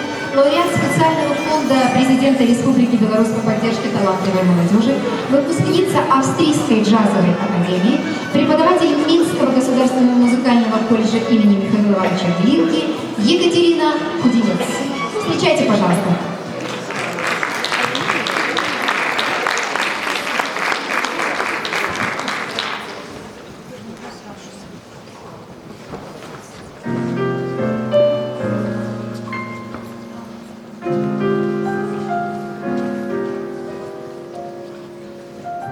Як служу же ж я у пана, ды на перше летіка лета,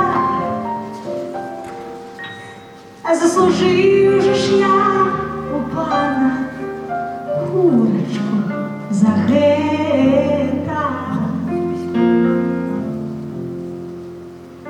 Тая кура, шебятура, по подгорку ходить, де ходить, кураняток за собою водить.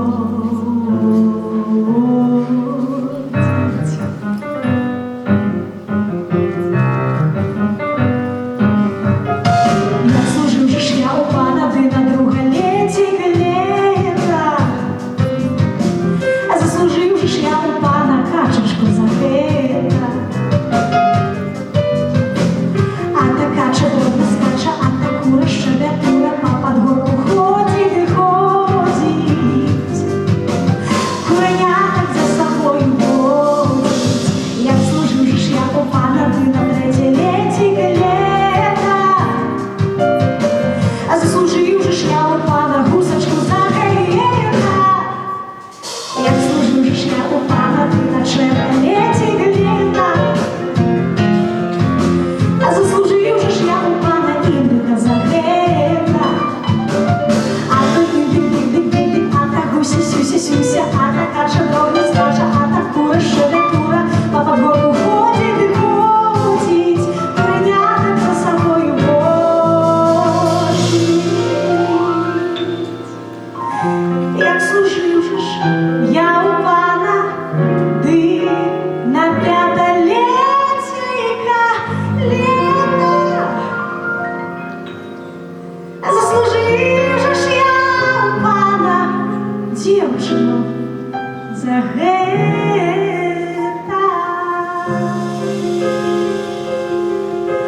А та дівка напилася, у пана з печі забилася, а та індик-дик-дик-дик, а та гуся-сюся-сюся, а та кача дрібно скача, а та кура шебятура, по подгорку ходить і ходить, кураняток за собою водить.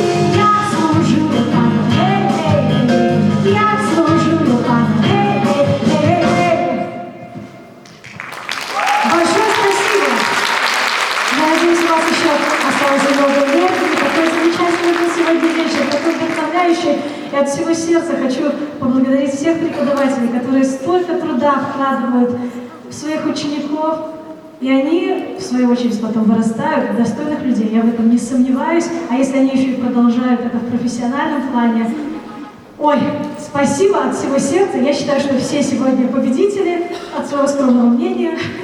Но большое вам спасибо, было очень интересно наблюдать за вашим трудом. И как хорошо, что есть такие моменты, когда можно это своими глазами увидеть, услышать. Ведь чаще всего все преподаватели такие интеллигентные, скромные люди. Поэтому спасибо вам большое.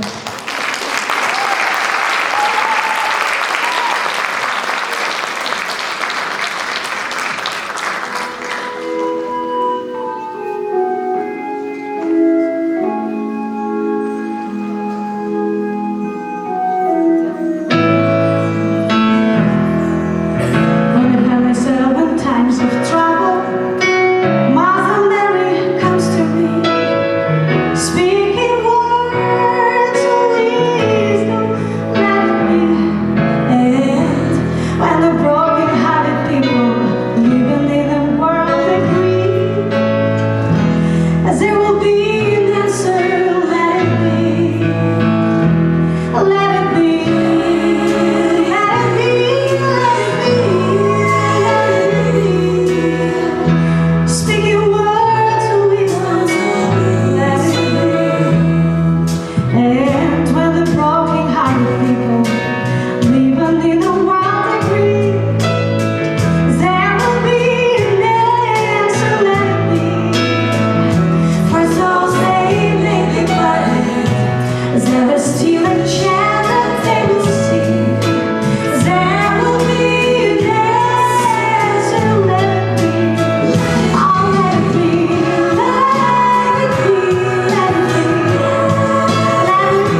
друзья, а жюри уже справилось? А мы хотели еще во что-нибудь поиграть. Оказывается, уже все в порядке. Тогда буквально 2-3 минуты, дорогие друзья, для того, чтобы мы подготовились и имели результаты подведенных итогов членами жюри, и начинаем торжественное награждение.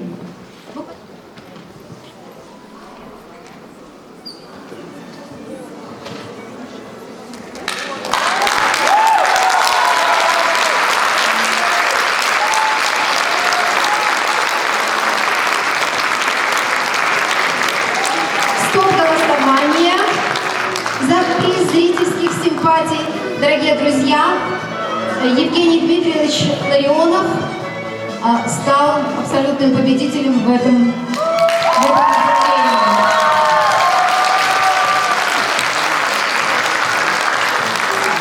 Евгений Дмитриевич, мы вас поздравляем.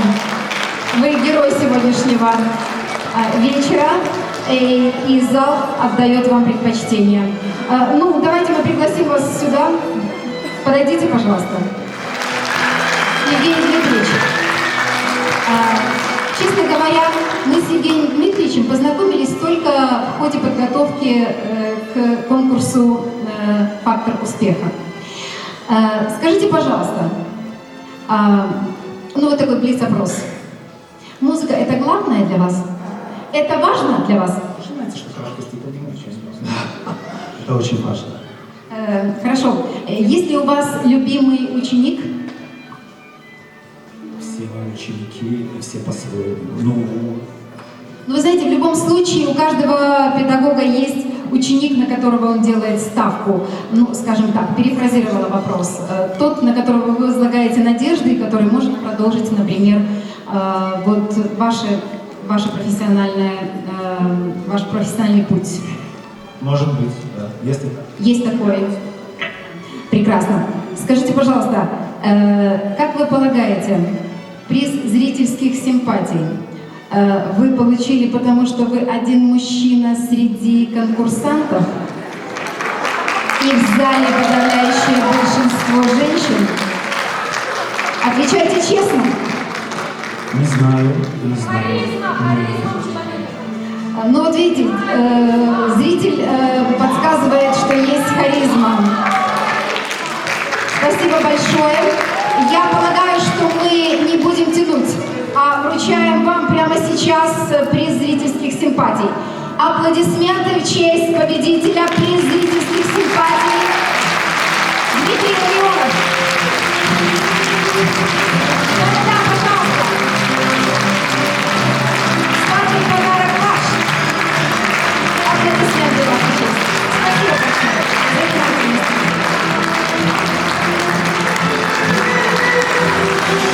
Позвольте поблагодарить членов жюри за работу и пригласить их сюда, на нашу сцену.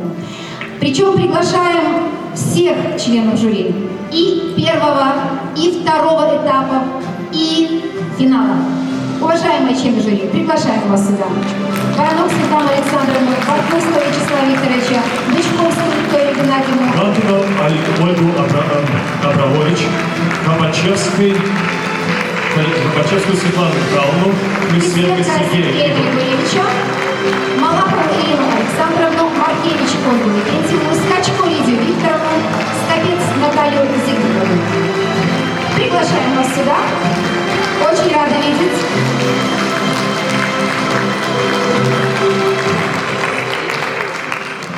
Дорогие друзья, да, это очень волнительный момент. Сегодня я хочу поблагодарить, во-первых, организаторов, учредителей нашего конкурса.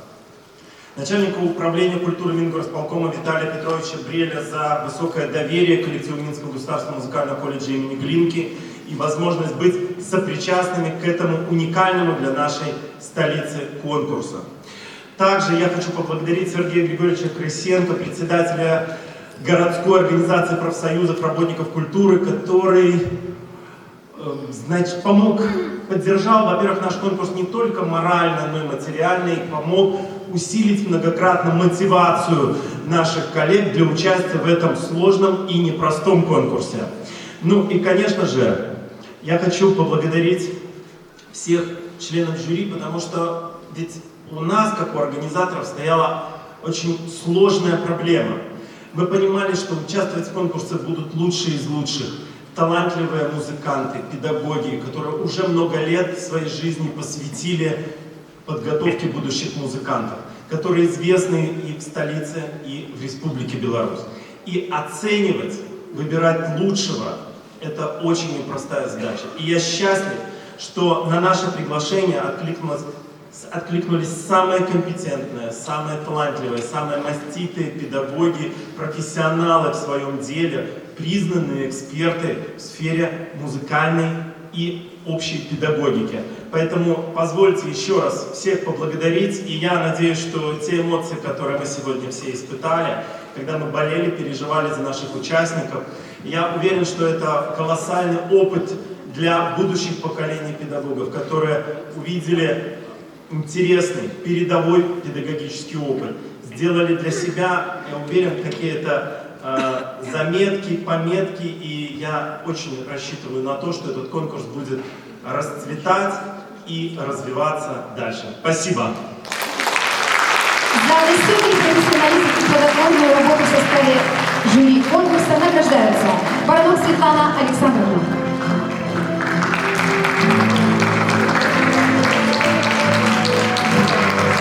Вартновский Вячеслав Викторович, Бычковская Виктория Геннадьевна,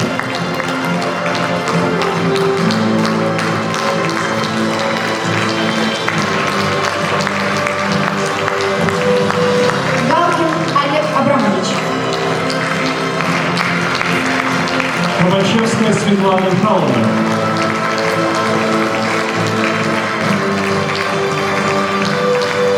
Крысенко Сергей Григорьевич, Малакова Ирина Александровна,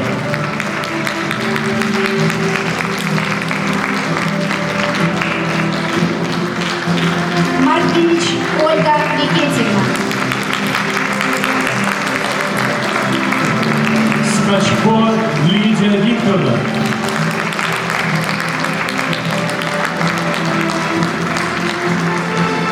Скопец Наталья Зигмундовна,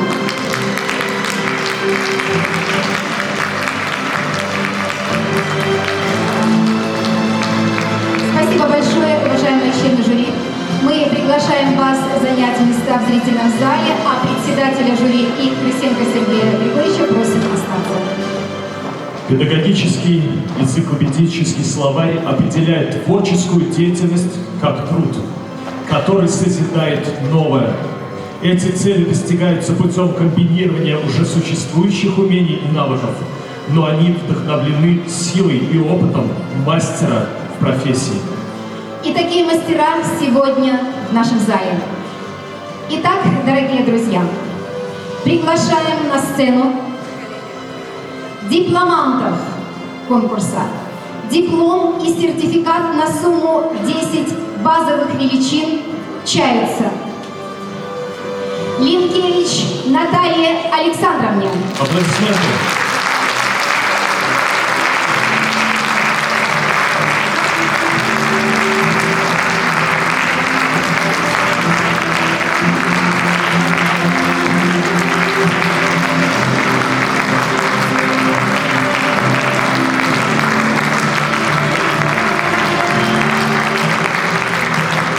Наталья Александровна, просим вас не уходить со сцены.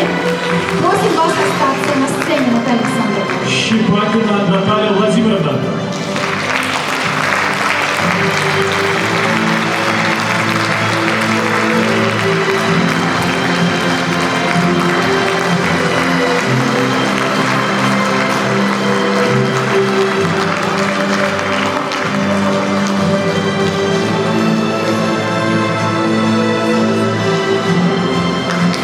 Ларионов Евгений Дмитриевич, дипломант.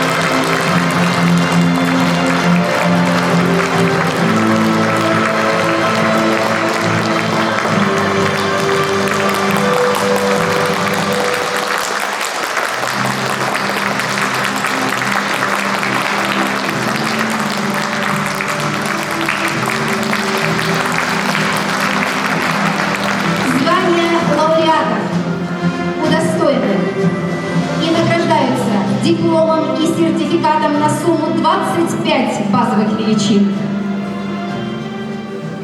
Свириденко Светлана Викторовна.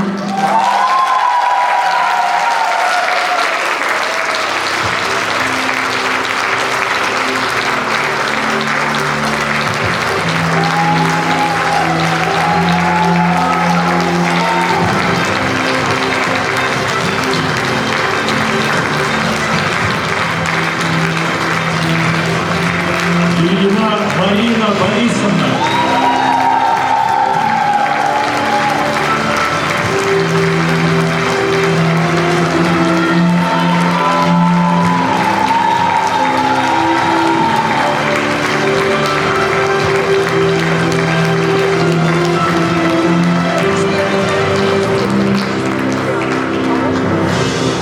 Бизнес-сон Алина Ивановна.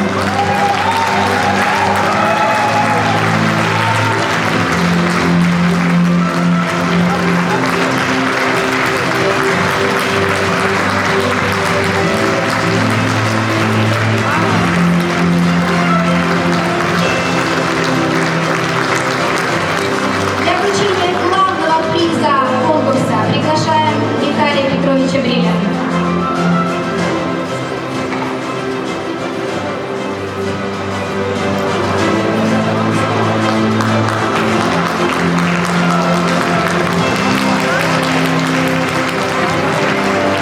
Гран-при конкурса вручается Машковской Елене Владимировне.